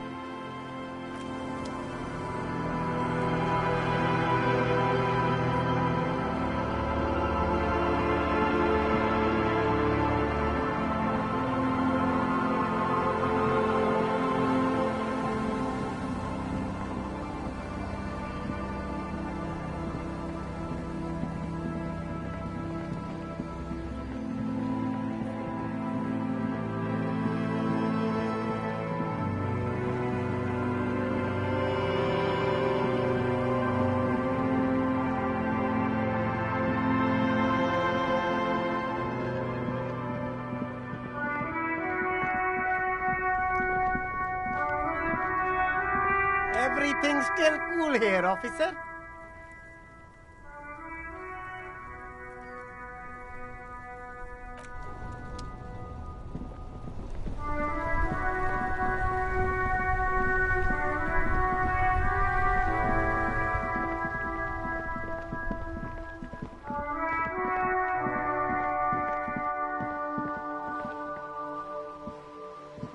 Hello again, sir.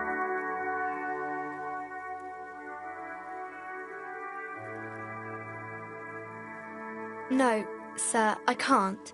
It would be too tiring to refrain from it. It's already tiring enough to remember to say it all the time. It's nice of you to say I could stop, though. Yes, sir.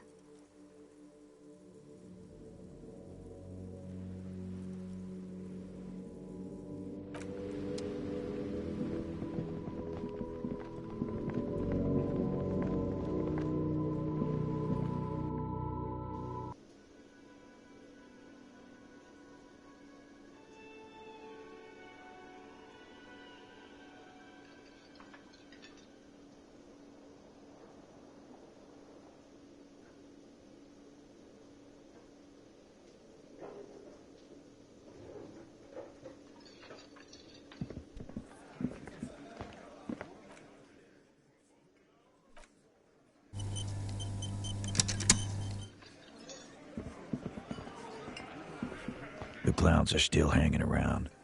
What is it now?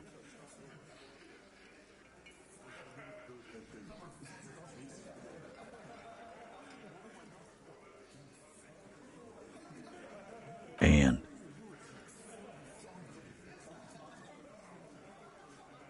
that fucking fucker. You're the worst cops in Revachol. I gave you gold on that tape. That fucker wasn't aimed at you. It was at her. You smell weakness.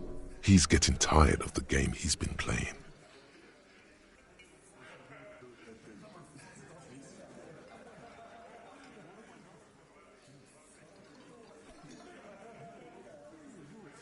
Locker room talk. What are you, fucking brain dead? I've been to plenty of locker rooms. They don't plan rapes there. What did she have to say then? Fine by her? This is what people are supposed to be like?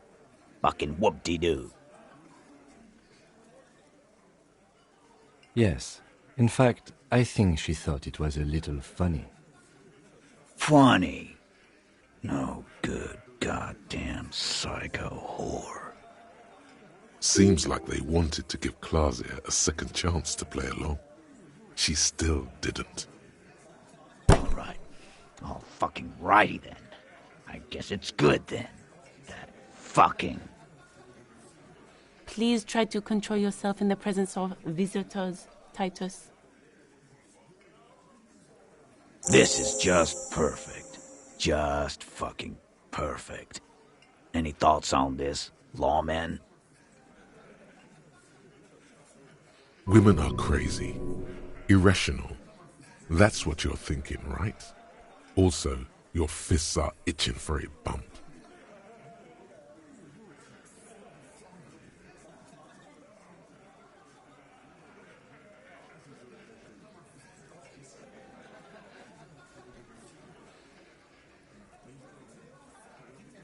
Yeah, maybe. That is a possibility.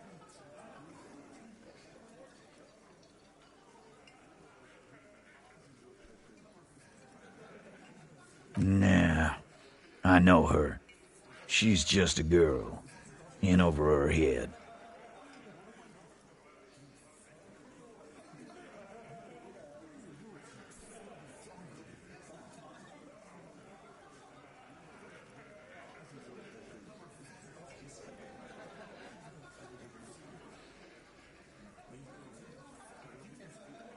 I don't know what the fuck that means. Aranese lit. What is that shit? Literature? I've noticed the same. Yes, he meant Oranese literature. Women are always reading, right?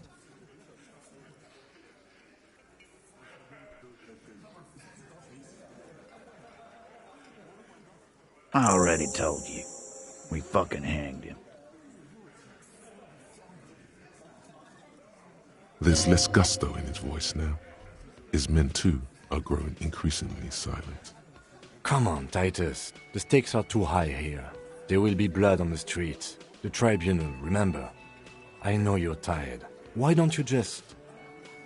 You know what? I am tired. I'm tired of you, them, and the whore upstairs. Next time you see her, tell her Titus said, "Fuck on!" This is the petulant rage of someone who's at the end of their wits. That lying, scamming. We're done. This is over. You understand? Your little investigation is over. Yeah. On the floor, beer drips out of the can into a small puddle. No one does anything about it. What is this quiet funeral shit? All we need is some beers in us. Bartender, 20 beers for the Dock Workers Union. Why do we make it 40, huh? Why do we make it 100 beers? You're not loud enough. 100 beers? Now we're talking. Hoppity hop over here, cafeteria manager. The window might be closing. The more beers they get in them, the less cooperative they will be.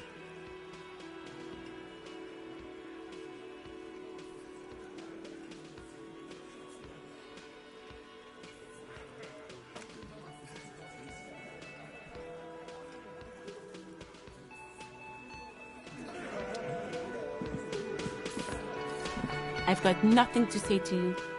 Why are you wasting your time?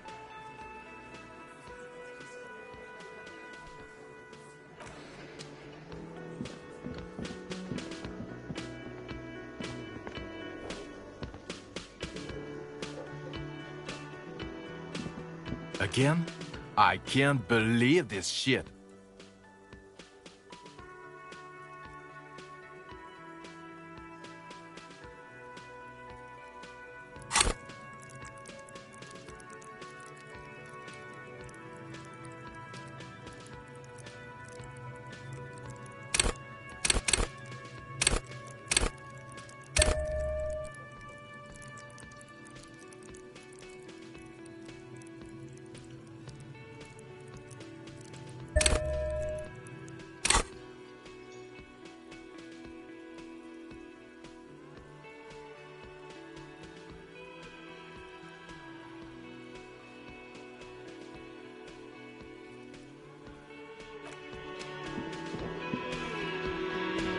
Again?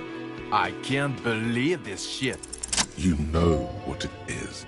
It's like the two of you know each other. Just ask him. Oh, I definitely know you from somewhere. Another life.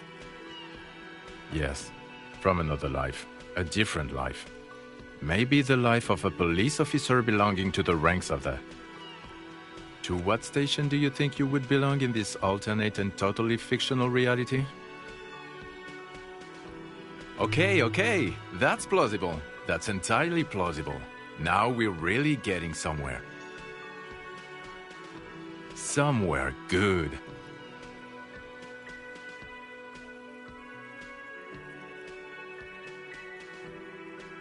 Okay.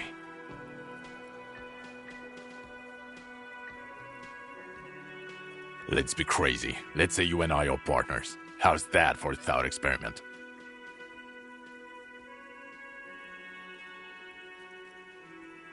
No, because in this thought experiment we are police officers in a police station.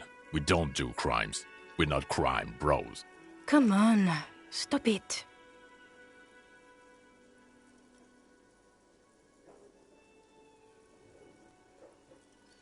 Oh no. You see, I enjoy watching other better cops solve crimes. And let me tell you, it's been quite a privilege seeing you work. This isn't helping. You're not going to believe this, but police officers. Yes, sir. Solving crimes, locking up bad guys, and get this, and not getting that drink on at 2 o'clock. Just some regular boring motherfuckers in suits and uniforms. Nothing spectacularly extravagant like you, the far-out son of Lang. Oh, it's you eccentric genius. I mean, with your unorthodox approach to police work, it has to be you. Not even a little bit. It's an urban myth about an officer who is so far undercover he can't remember who he is. As I said, just an urban myth. You are not the son of Lang. Okay, yes, you get the joke. Leave it at that.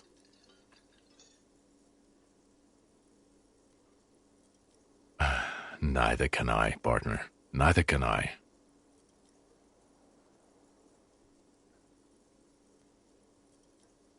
Okay, why not? So, do you know who hanged him?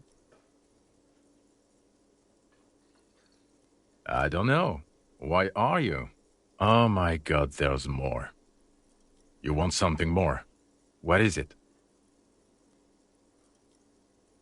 Yes, it's a hobby of... As if waiting for some kind of reaction or response. Something to click. It's not happening, though.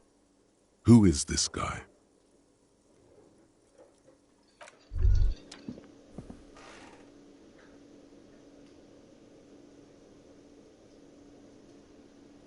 Okay, the man with the sunglasses and his hypothetical Station 41. Weird, right? There's something missing here. Something you can't put our finger on. You know what? Just ask him. I know it sounds crazy, and you'll probably get laughed at. But still.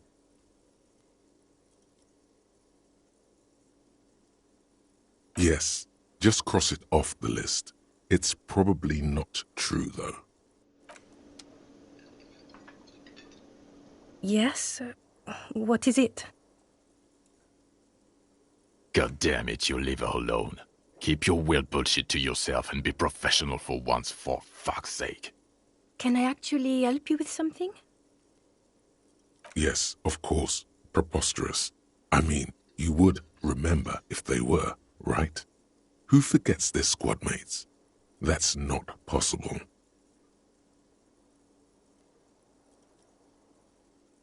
What precinct? Am I from? God, he doesn't know. Fucking deranged lunatic. You're getting an intellectually unsatisfying vibe from this conversation. Maybe you're doing something wrong. God damn it, you leave her alone. Can I actually help you with something? Yes, of course. Preposterous. Of course I'm with him. Why do you ask? Well, he's not. He's a sack of shit barely kept together by crazy glue. But at least he tries, unlike you. Please, let's not turn this into another exchange, okay?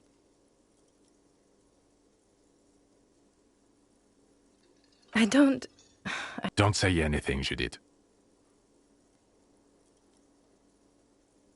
I'm just looking out No one. I'm just a man with sunglasses.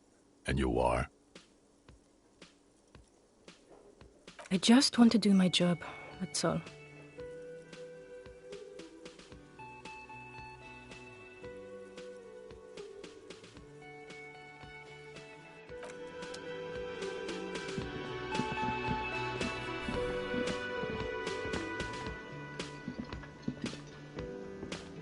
Hey, Was there something you needed? No, you don't. It's not happening.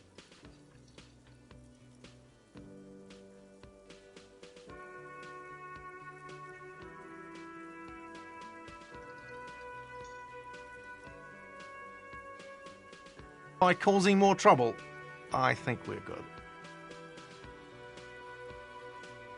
It's for no one. It's a prop. I'm not letting anyone use it after the great karaoke catastrophe of '44. A lot of people got killed because some arsehole wanted to sing karaoke. It's not for bands, it's for clients. Some clients, okay? Not you. Ha! Well, we don't have any tapes. They all got stolen. The man in the vest and the violet shirt stares at the tape you've just given him. He begins to frown. Hard. This is the look of a man who's defeated. He knows he's out of excuses. Fine, fine. Climb on that stage and do your thing. Just get out of my hair. I'll plug it in for you. Damn this karaoke machine. I'm having it uninstalled, he mumbles to himself.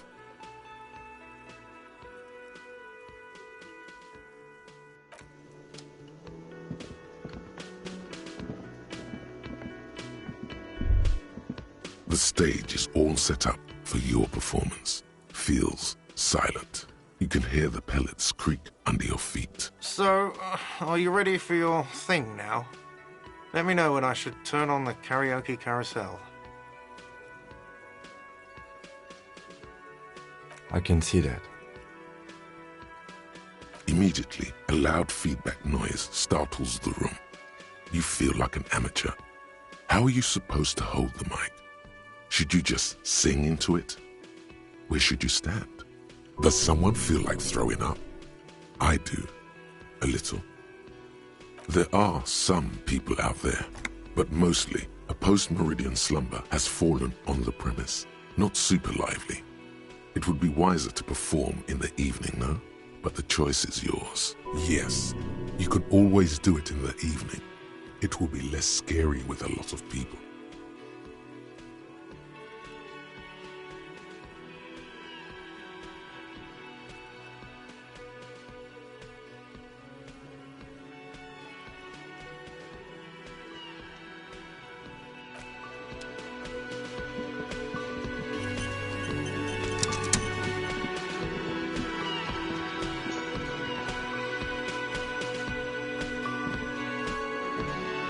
Hey, was there something you needed? Another thing. Great. I love those.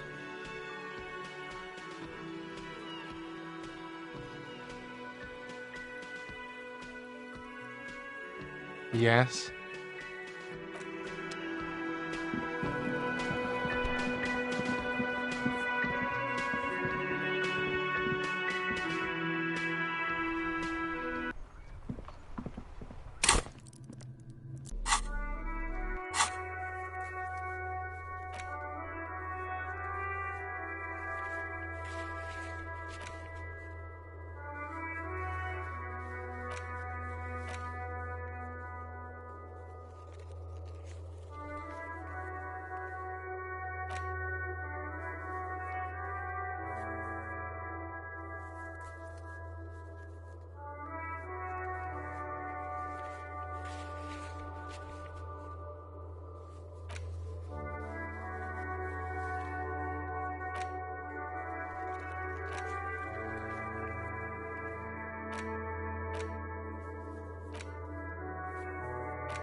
Right to work!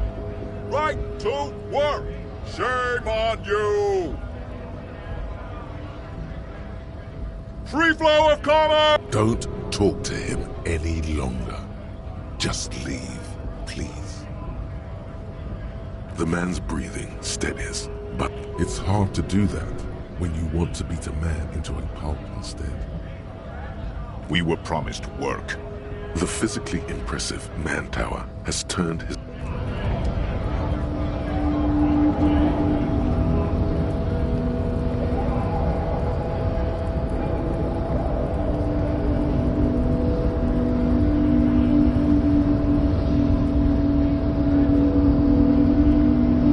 The unpromising raised pupil returns.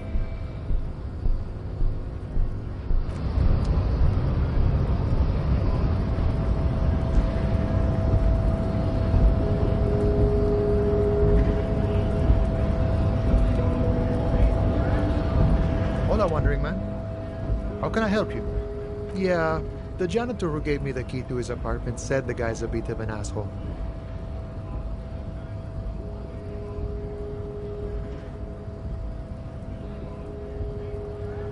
Like I said before, I don't know much about this weasel, but the bossman said he's a real piece of work. Thanks for helping out, friend.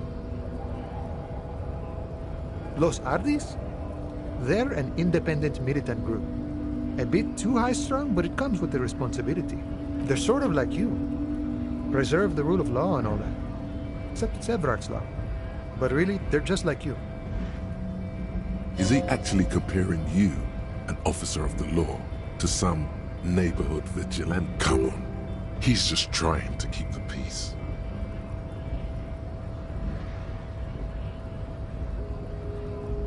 The man whispers a jaunty tune. A coastal breeze ruffles him.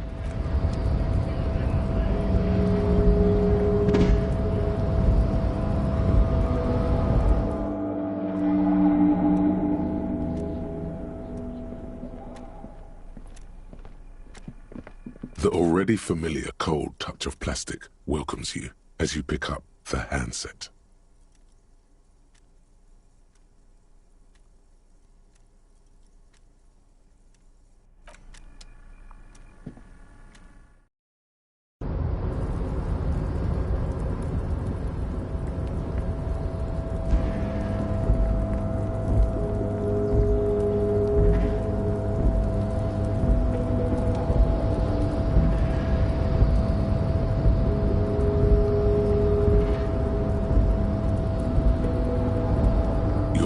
Before the cargo container. Its drawer has not lessened since you were last here. If anything, it seems to have grown slightly. No reply. The knock produces a hollow ring of metal. You attempt to turn the handle, to no avail. To your left, the lieutenant considers your action.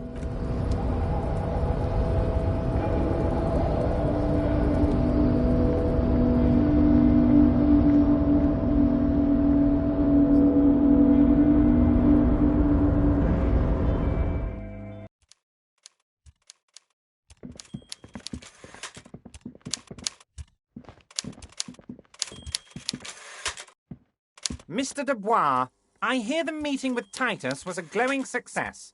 That's such a relief. Titus can be a handful sometimes. Now, what can Everard Clare do for you today?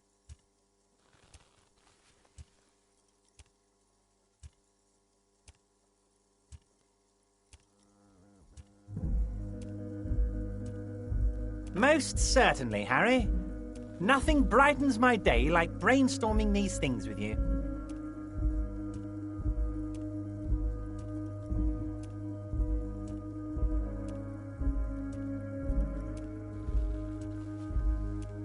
Racist mugs in the trash and in the apartment? You guys are just light years ahead of me. I have so much confidence in the ability of your organization. I'm relieved you're doing this and leaving me to do what I do best, helping people, with the power of politics.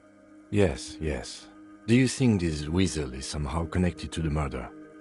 Oh, no. I don't cross paths like that. All I want is for you to succeed in your investigation. I would never complicate things for you.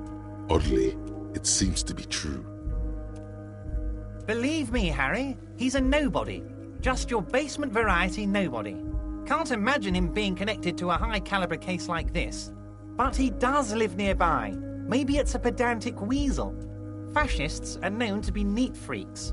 I feel like a real detective right now, Harry. Am I getting this right? That's not how you baton someone. The technique is way off. You strike with your whole body, not just the baton.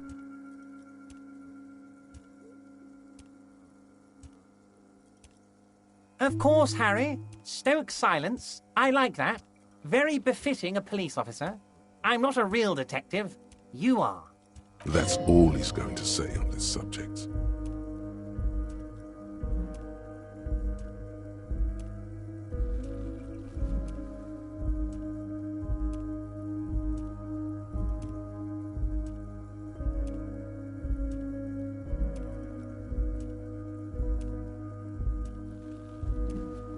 But of course, it's the least I can do for my good friend Harry.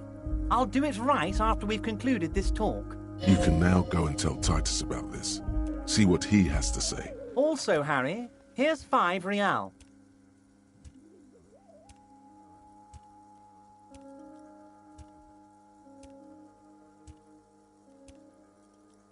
I'm not giving you anything. I'm just holding out 5 real. Needless to say, this is another move. Don't take it. Oh, I wasn't offering it to you, just holding it out there. But I'm willing to share information. By all means, Harry, what's on your mind?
Wandering man. How can I help you?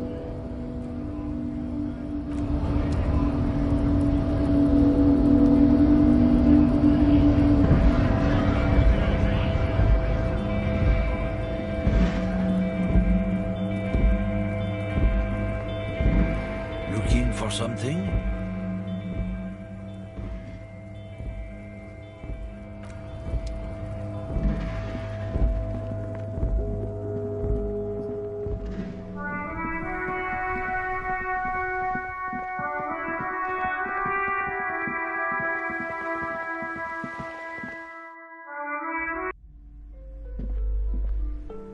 Hello again, esteemed officer, and welcome to Crime Romance. Okay, but please, only a few questions. You wouldn't want to disturb the spirits.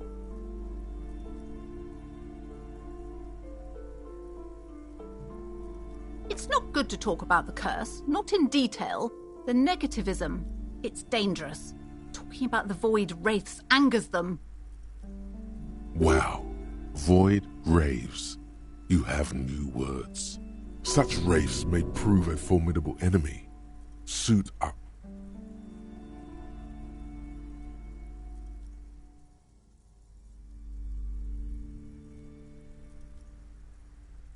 The woman before you scans the store. Her shoulders.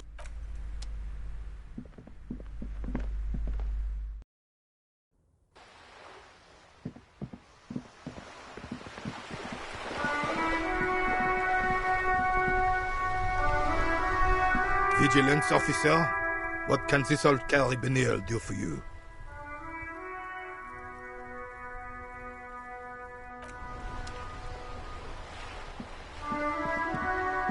It is such a pleasure to see you again, officer. How may I head the citizens?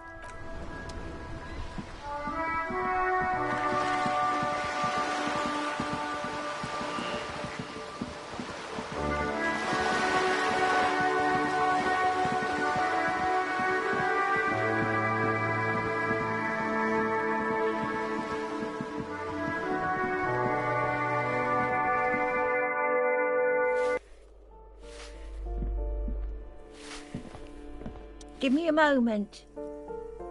Ask away, policeman. She mumbles some kind of a response.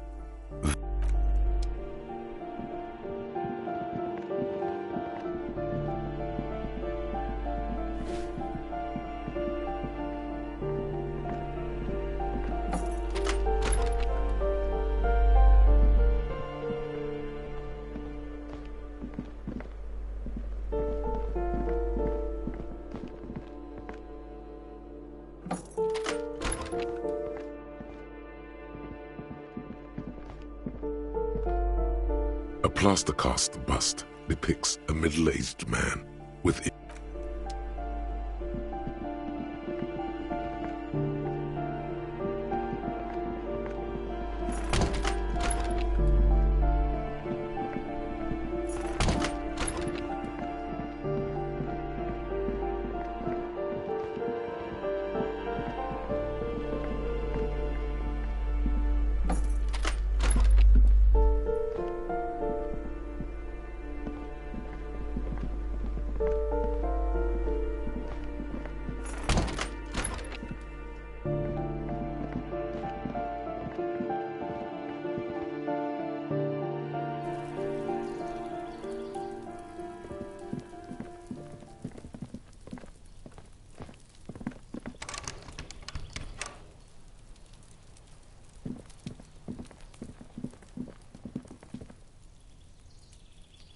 This door is made of metal and appears to be. No one answers.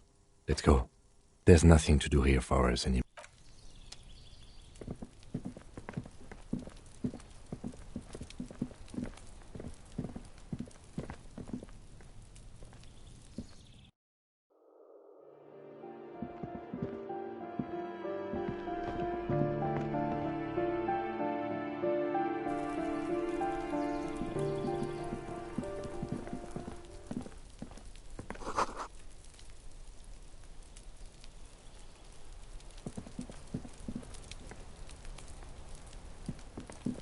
The door is closed again. Nothing to do here anymore. You hear someone inside, walking from room to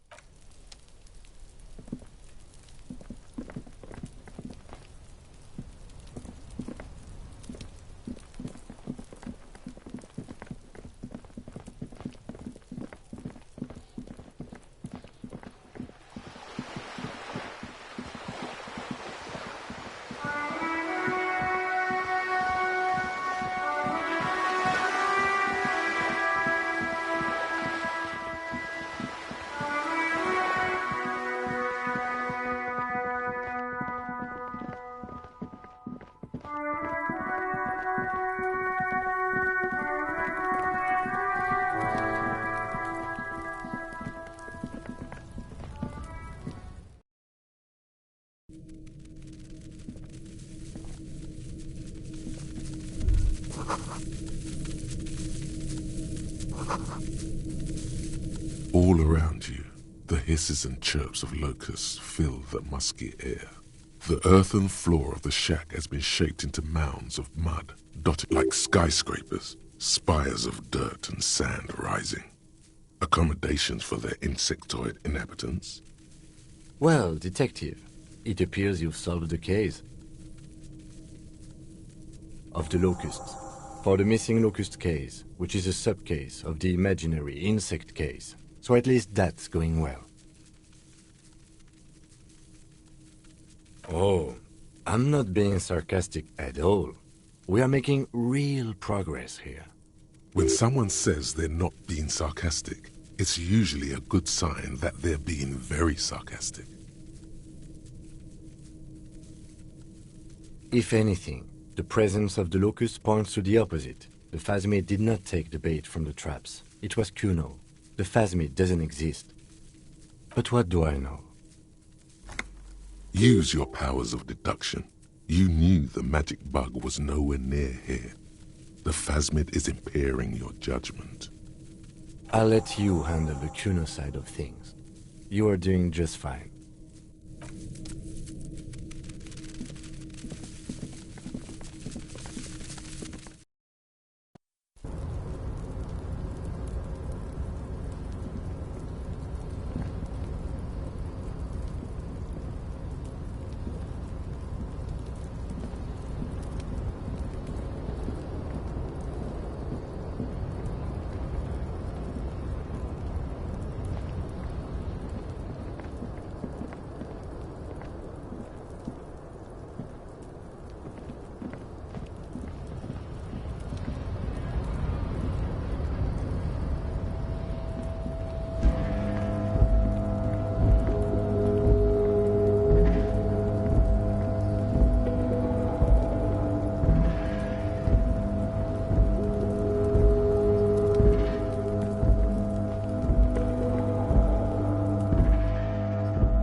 fuck does Cuno care?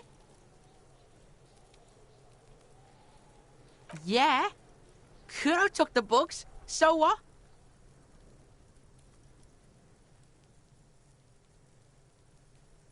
It's not Bugtown. It's the city of locusts. Locusts aren't just bug shit. They come out of the sky like a fucking shadow. Shit descends. Stop! You stop.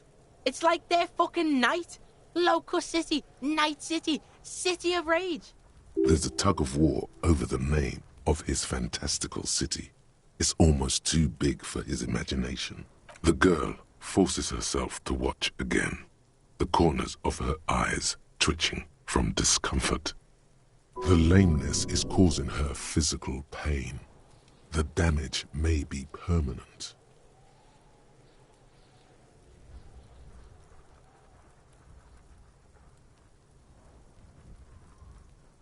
Maybe I am. Did he just say I? Cuno usually calls Cuno, Cuno.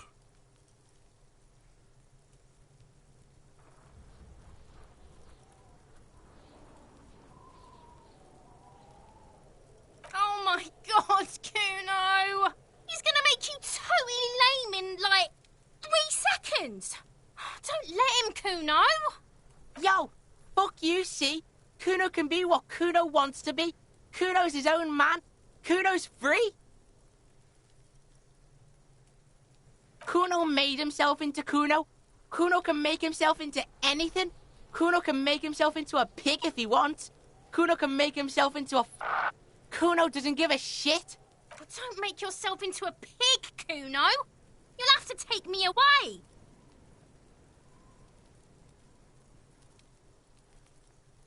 Without a word, she disappears entirely behind the fence. For once, the boy is lost for words. He turns completely red now, with splotches of white beginning to appear across his face. Use this momentary confusion to take control of the situation.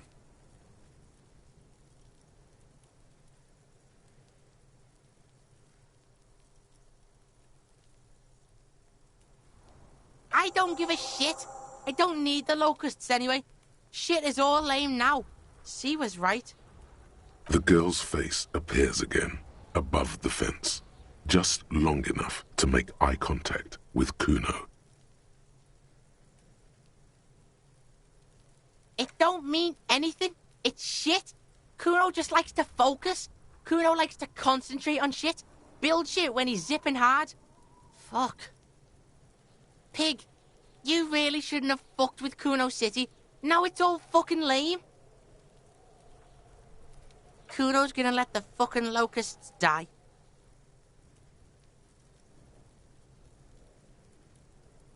The fuck are they trying to catch anyway?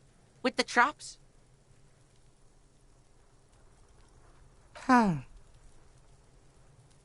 He recognizes the name.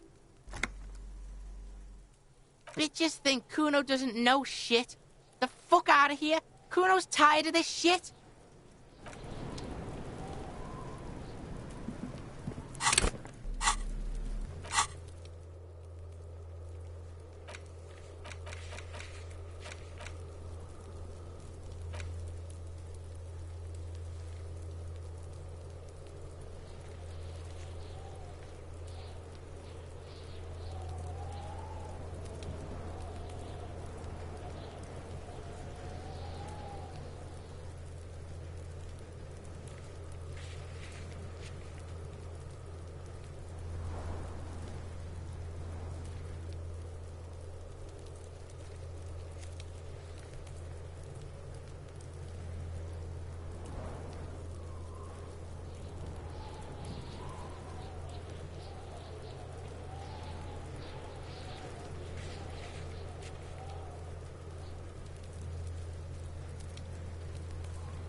Yes?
You pick up the handset.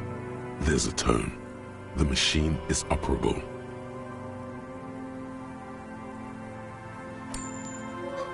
Calling. Still calling. Again? Seriously? Someone with a masculine voice picks up. Hello, Gerard speaking. Hello, Gerard. Technically speaking, you're electricity. No, what you are is a surprise. Get his wife on the phone.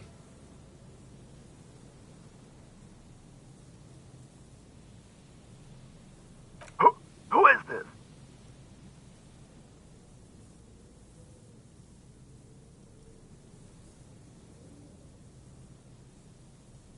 Who the fuck do you think you are talking to me like that?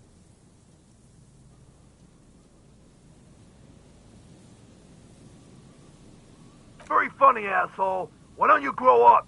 Oh, and Disco is dead. Phone hanging up. Disconnect tone.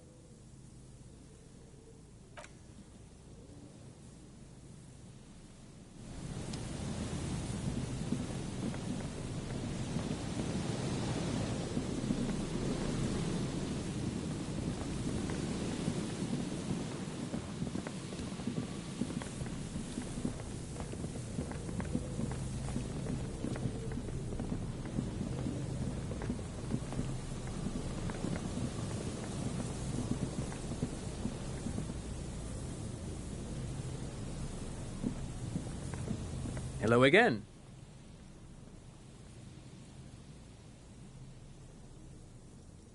Sure, what's on your mind? Oh, I'm afraid it didn't end well for the boys. But this story is a bit too dark for little Mikhail here. Now, if you were to... Wait, is he saying that we should just bypass the excesses of the revolution? Tape computers.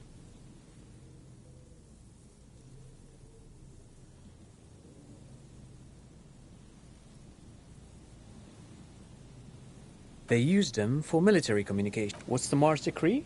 I mean the radio... A short-lived legislative foundation for a short... It's a beautiful piece of text, actually. A singer-songwriter I know. I tried to get Mikhail to memorize it. The kid takes a peek at the green and silver worm on the cover of the book. Already... Actually, no one knows. Buckle up. 10 years ago, I did a little... Wait, did he just say Wumpty Dumpty Dum? He did it. He said, what the hell is a Wumpty Dum? This is all ninsy-pinsy garbage for sissy people.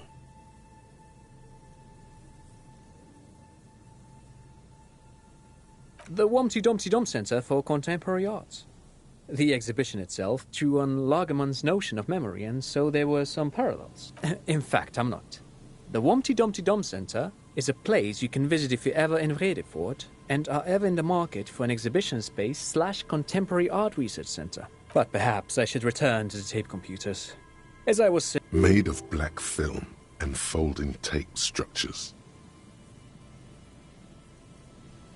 Very, very cool. Though I understand the socio-economic causes of the revolution, Yes, the official name of the prototype. Who knows? Maybe it was an accident, or maybe they didn't want the technology to end up in the wrong hands. Either way, they're all gone now. All 3 versions of the prototype. Yes, they even built a pleasure wheel, but that got destroyed in the war. A pleasure wheel? Yes, to lure in their star engineers. This part of Martinez was nothing but reeds before Feld arrived. They had to make the prospect of living here attractive. But of course, what else?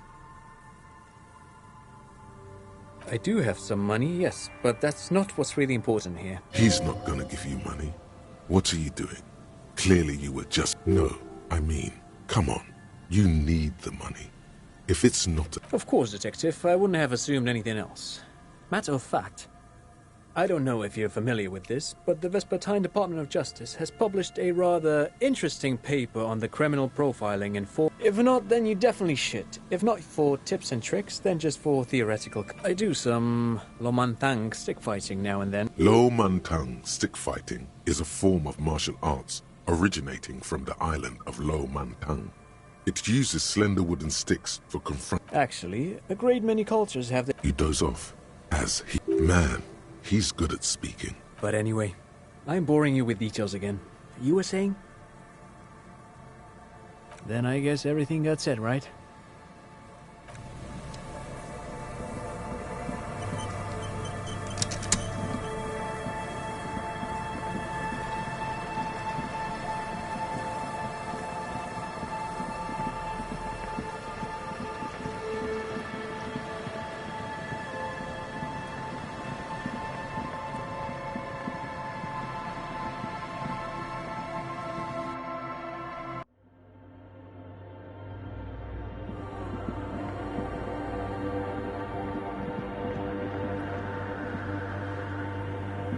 The mother of humanism stands above you, a precious and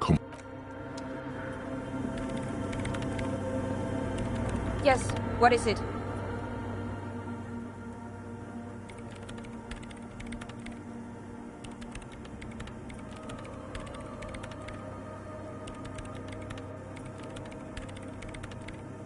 The Swallow, you mean? What about it?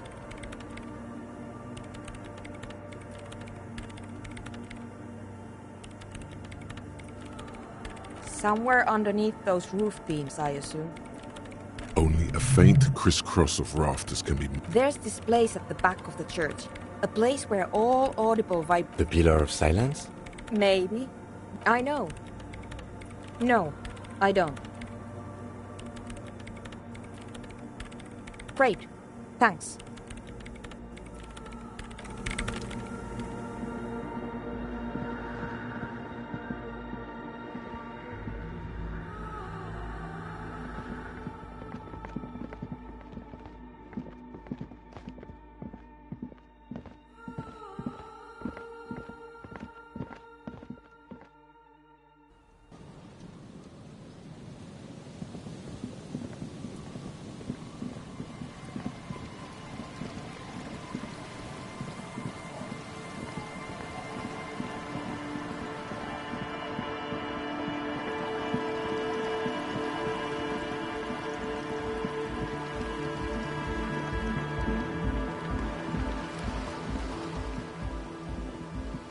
Hello again. My associates.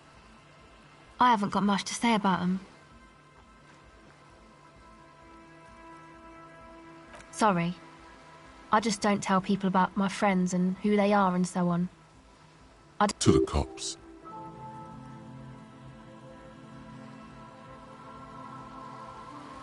Don't know what makes you think it'll be any different later, but...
The legend returns. You know the dance. Smokable smokes, pissable pilsner.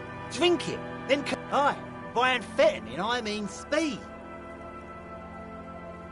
Aye, that's what I said. Good, my man. Now what can I offer you? See, friend, it's real valuable. Worth every real, if you catch my drift.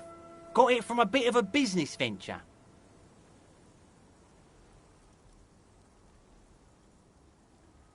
You know, it's funny, actually.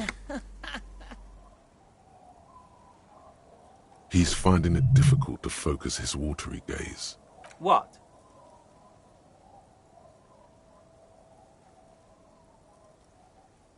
This guy.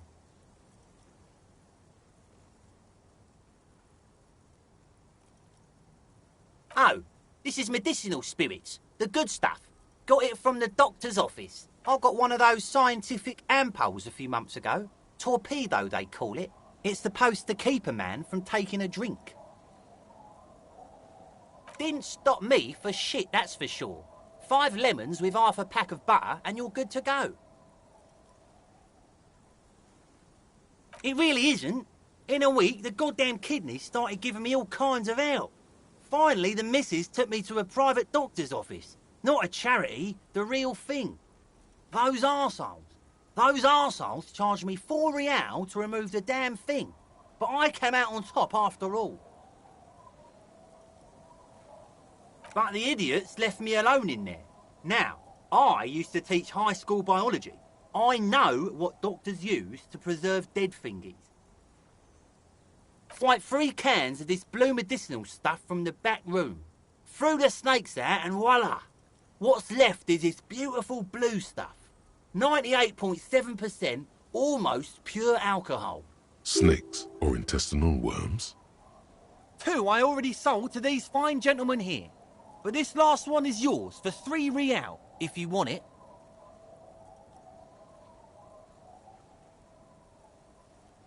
So what do you want then?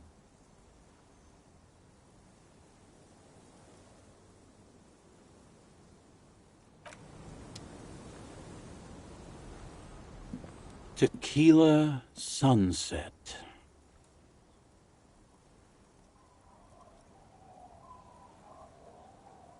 Wonderful.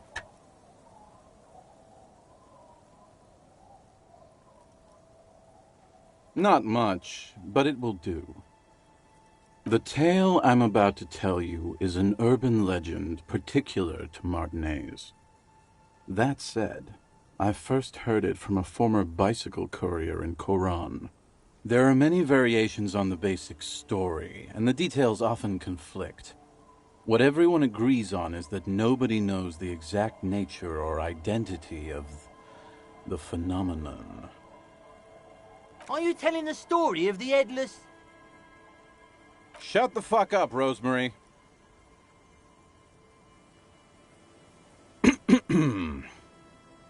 Summer of 44. 17-year-old Gertrude Hett is walking home from a late shift at the harbor. It's almost midnight. She stops for a cigarette near the canal. The streets are warmed by a southerly breeze. The lights of a passing motor carriage bloom and fade in the distance. In the harbor's dark, her cigarette is a beacon, dancing alone. The image comes to you effortlessly, as though you'd walked the same streets yourself 1,000 times. Our heroine finds herself enjoying the peace and quiet the canal provides. What she doesn't know is that her peace is about to be shattered. From behind her comes the clattering of hooves. Startled, she turns around, and what does she see? A headless man, wearing a fawn tracksuit, riding a horse. That's right, it's the headless fawn rider. Rumored to be searching for his legendary fawn cap that went missing when he lost his head. Woe is right, my friend. Gertrude Het may have been the first to witness the headless Faun rider, but she wasn't the last. Oh, no. Tell him about the two feminists by the locks. Fuck, Rosemary, they were dating. No one said they were feminists. Everyone always misremembering this stuff. This wouldn't be the De Ponte Delgado case, would it? What? You know it? I've read the case file. But please, go on. Right. Early autumn of 46. Ulla de Ponte and Eva Delgado are fishing near the waterlock long after the sun has set. The wind picks up. A sky already dark now blackens. Water starts falling from above. The first cold rain of the season. Two women stand on a small outcropping of rocks. One of them is wearing a purple raincoat. Thin lines reach out from the rods into the sea.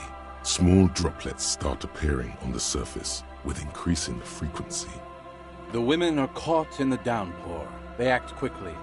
Eva gathers the rods whilst Ulla turns around to reach for the tackle box. When she sees something, her shriek is so violent that the residents of the nearby apartment building believe lightning has struck.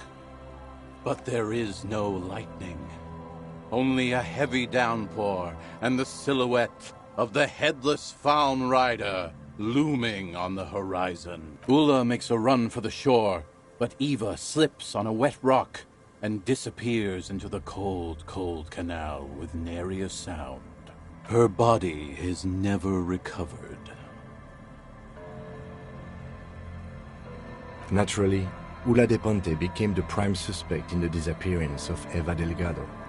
De Ponte maintained that it was the so-called headless Faun rider and that she ran, fearing for her life. During the investigation, it became apparent that there was a love triangle, the third party being some small-time businessman. I don't remember the exact details. The leading theory was that an argument broke out on the jetty and De Ponte pushed Delgado into the canal, then cooked up this stupid cover story. No, she committed suicide before she could be taken into custody. They found her in the bathroom with a rifle, her face slowly peeling off the ceiling. Not a pretty scene. Man, that's some grisly detail. Oh well, here's to another case closed. Anyway, that's the story of the headless Faun rider. Pretty crazy, huh? Well, Tequila, that's part of the legend. No one knows for sure. There are a couple of possibilities, though. Some say he was an undercover cop who blew his cover and got beheaded by the vicious gang he had infiltrated. Now he rides, searching for his lost Faun cap, plotting revenge. O headless brother, where art thou? Others claim he was a professional jockey who veered off course during a steeplechase, ended up in somebody's backyard, and got decapitated by an exceptionally taut clothesline. Even decapitation couldn't stop his commitment to the sport. Are you that committed? Personally, I think he was just some guy who hanged himself from a really tall tree, and the fall was so violent that his head came clean off. Coincidentally, at that exact moment, a horse happened to pass under him, and his beheaded corpse mounted it, where it remains to this day. But then, no one really knows. For some reason, this does strike you as the most plausible theory of them all.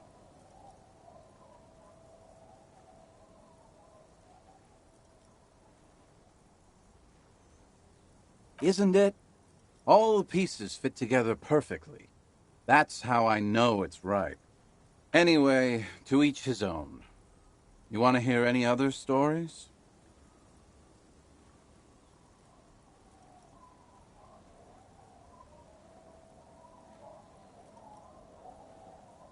No one knows.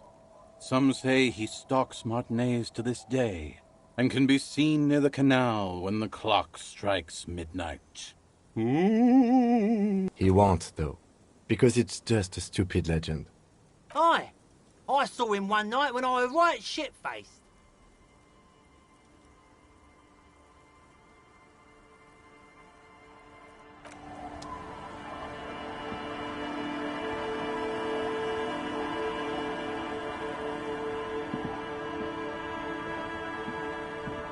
Danko.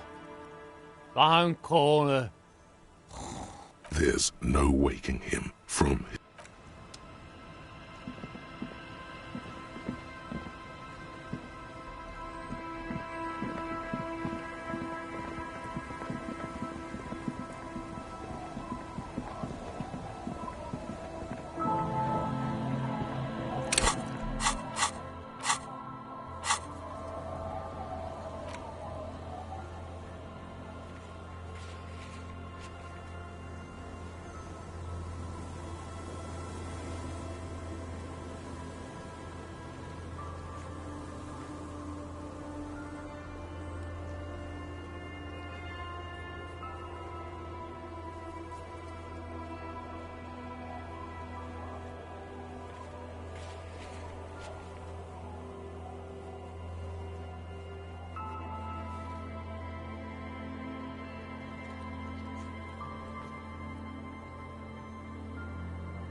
All the old boombox.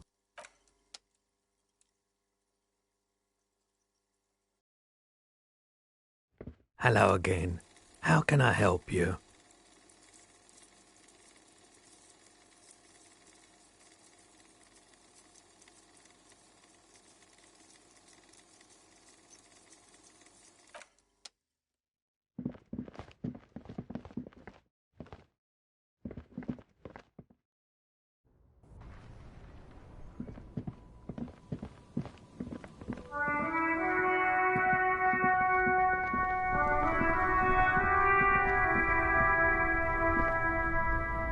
You keep coming back.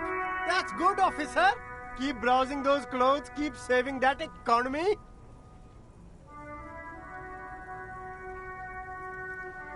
You find your hands deep in tattered. The box smells like cat piss or like an old... Economical, but also trendy. Look firsthand. Buy secondhand. Keep the economy moving. Something cold grazes your hand. Synthetic and sleek. A windbreaker.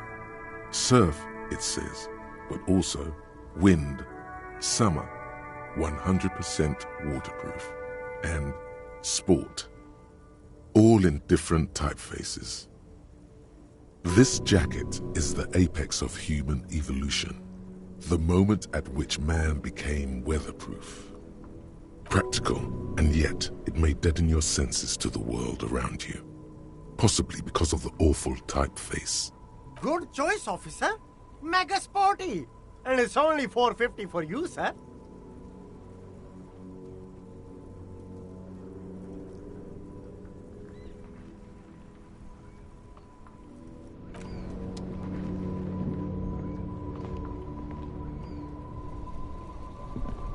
The speakers below are banged up and worthless. The sneakers triumph over them. They're the star of the show here.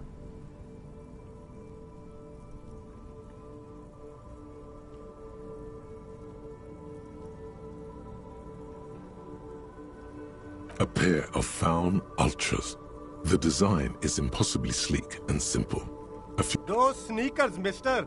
Those sneakers are the latest found. Only? That's madness. Faun Ultra. We're the future. You remember the slogan from some magazine?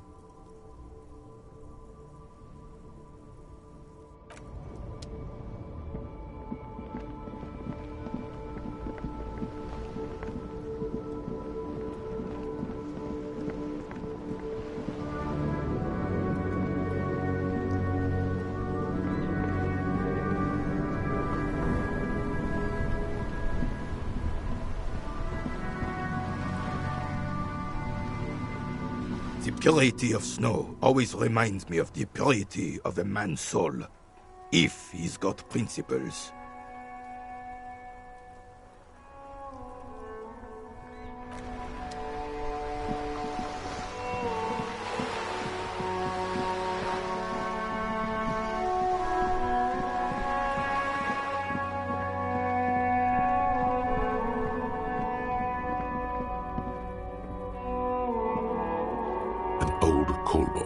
East Delta Commerce Center?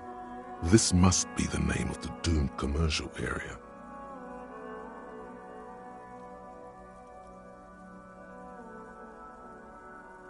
Nothing happens after you ring the doorbell. They don't want to talk to you.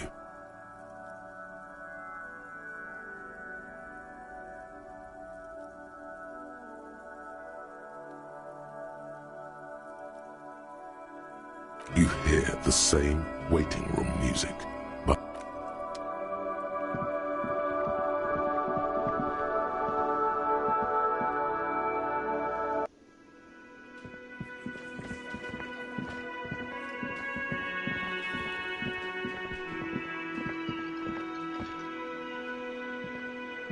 Hello, officer. I think I almost have it. A new trap design, that is. I know you're skeptical, but I have a good feeling about this. So it was just a child. Thank you for telling us, sweetie. This is good news, right? It means we can try again. she acts chipper, but something's changed in her tone. A hidden worry. Something is secretly gnawing at her confidence. It's not this Cuno kid or the missing locusts. It's something else. Yeah, you're right. We just need to restock the empty trap. Then we'll need to inspect the traps one more time. And then maybe we can. Darling, I told you to take it easy. You're getting sick. Maybe it's time to go home. You're right, you're right. We can come back next season, when it's warmer. More cardio. Let's do this.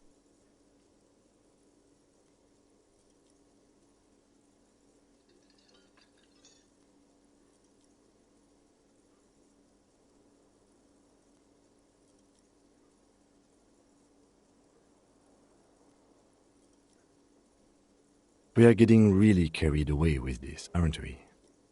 Fine, it's better than having these people get pneumonia on the coast. But after this... He wants to see this tale through, as much as you. Otherwise, he'd have stopped this already. But he cannot let it drag out after this. Really? It's too much, officer. What Morel means is we're grateful for your help. Here's a fresh batch of locusts. They should slide right down the funnel. And thank you again. We will definitely mention you, should this lead to a discovery. I'm not talking co-discovery, of course, but... Wow. Co-discovery. You'd be famous. You'd show them all. This does tingle the pleasure center. This would show them all. We need to get you on that list of discoverers. No question about that.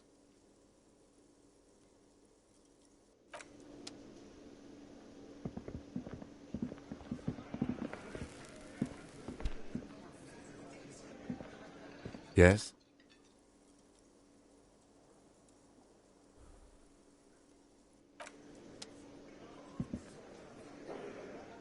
Hi again, gendarme.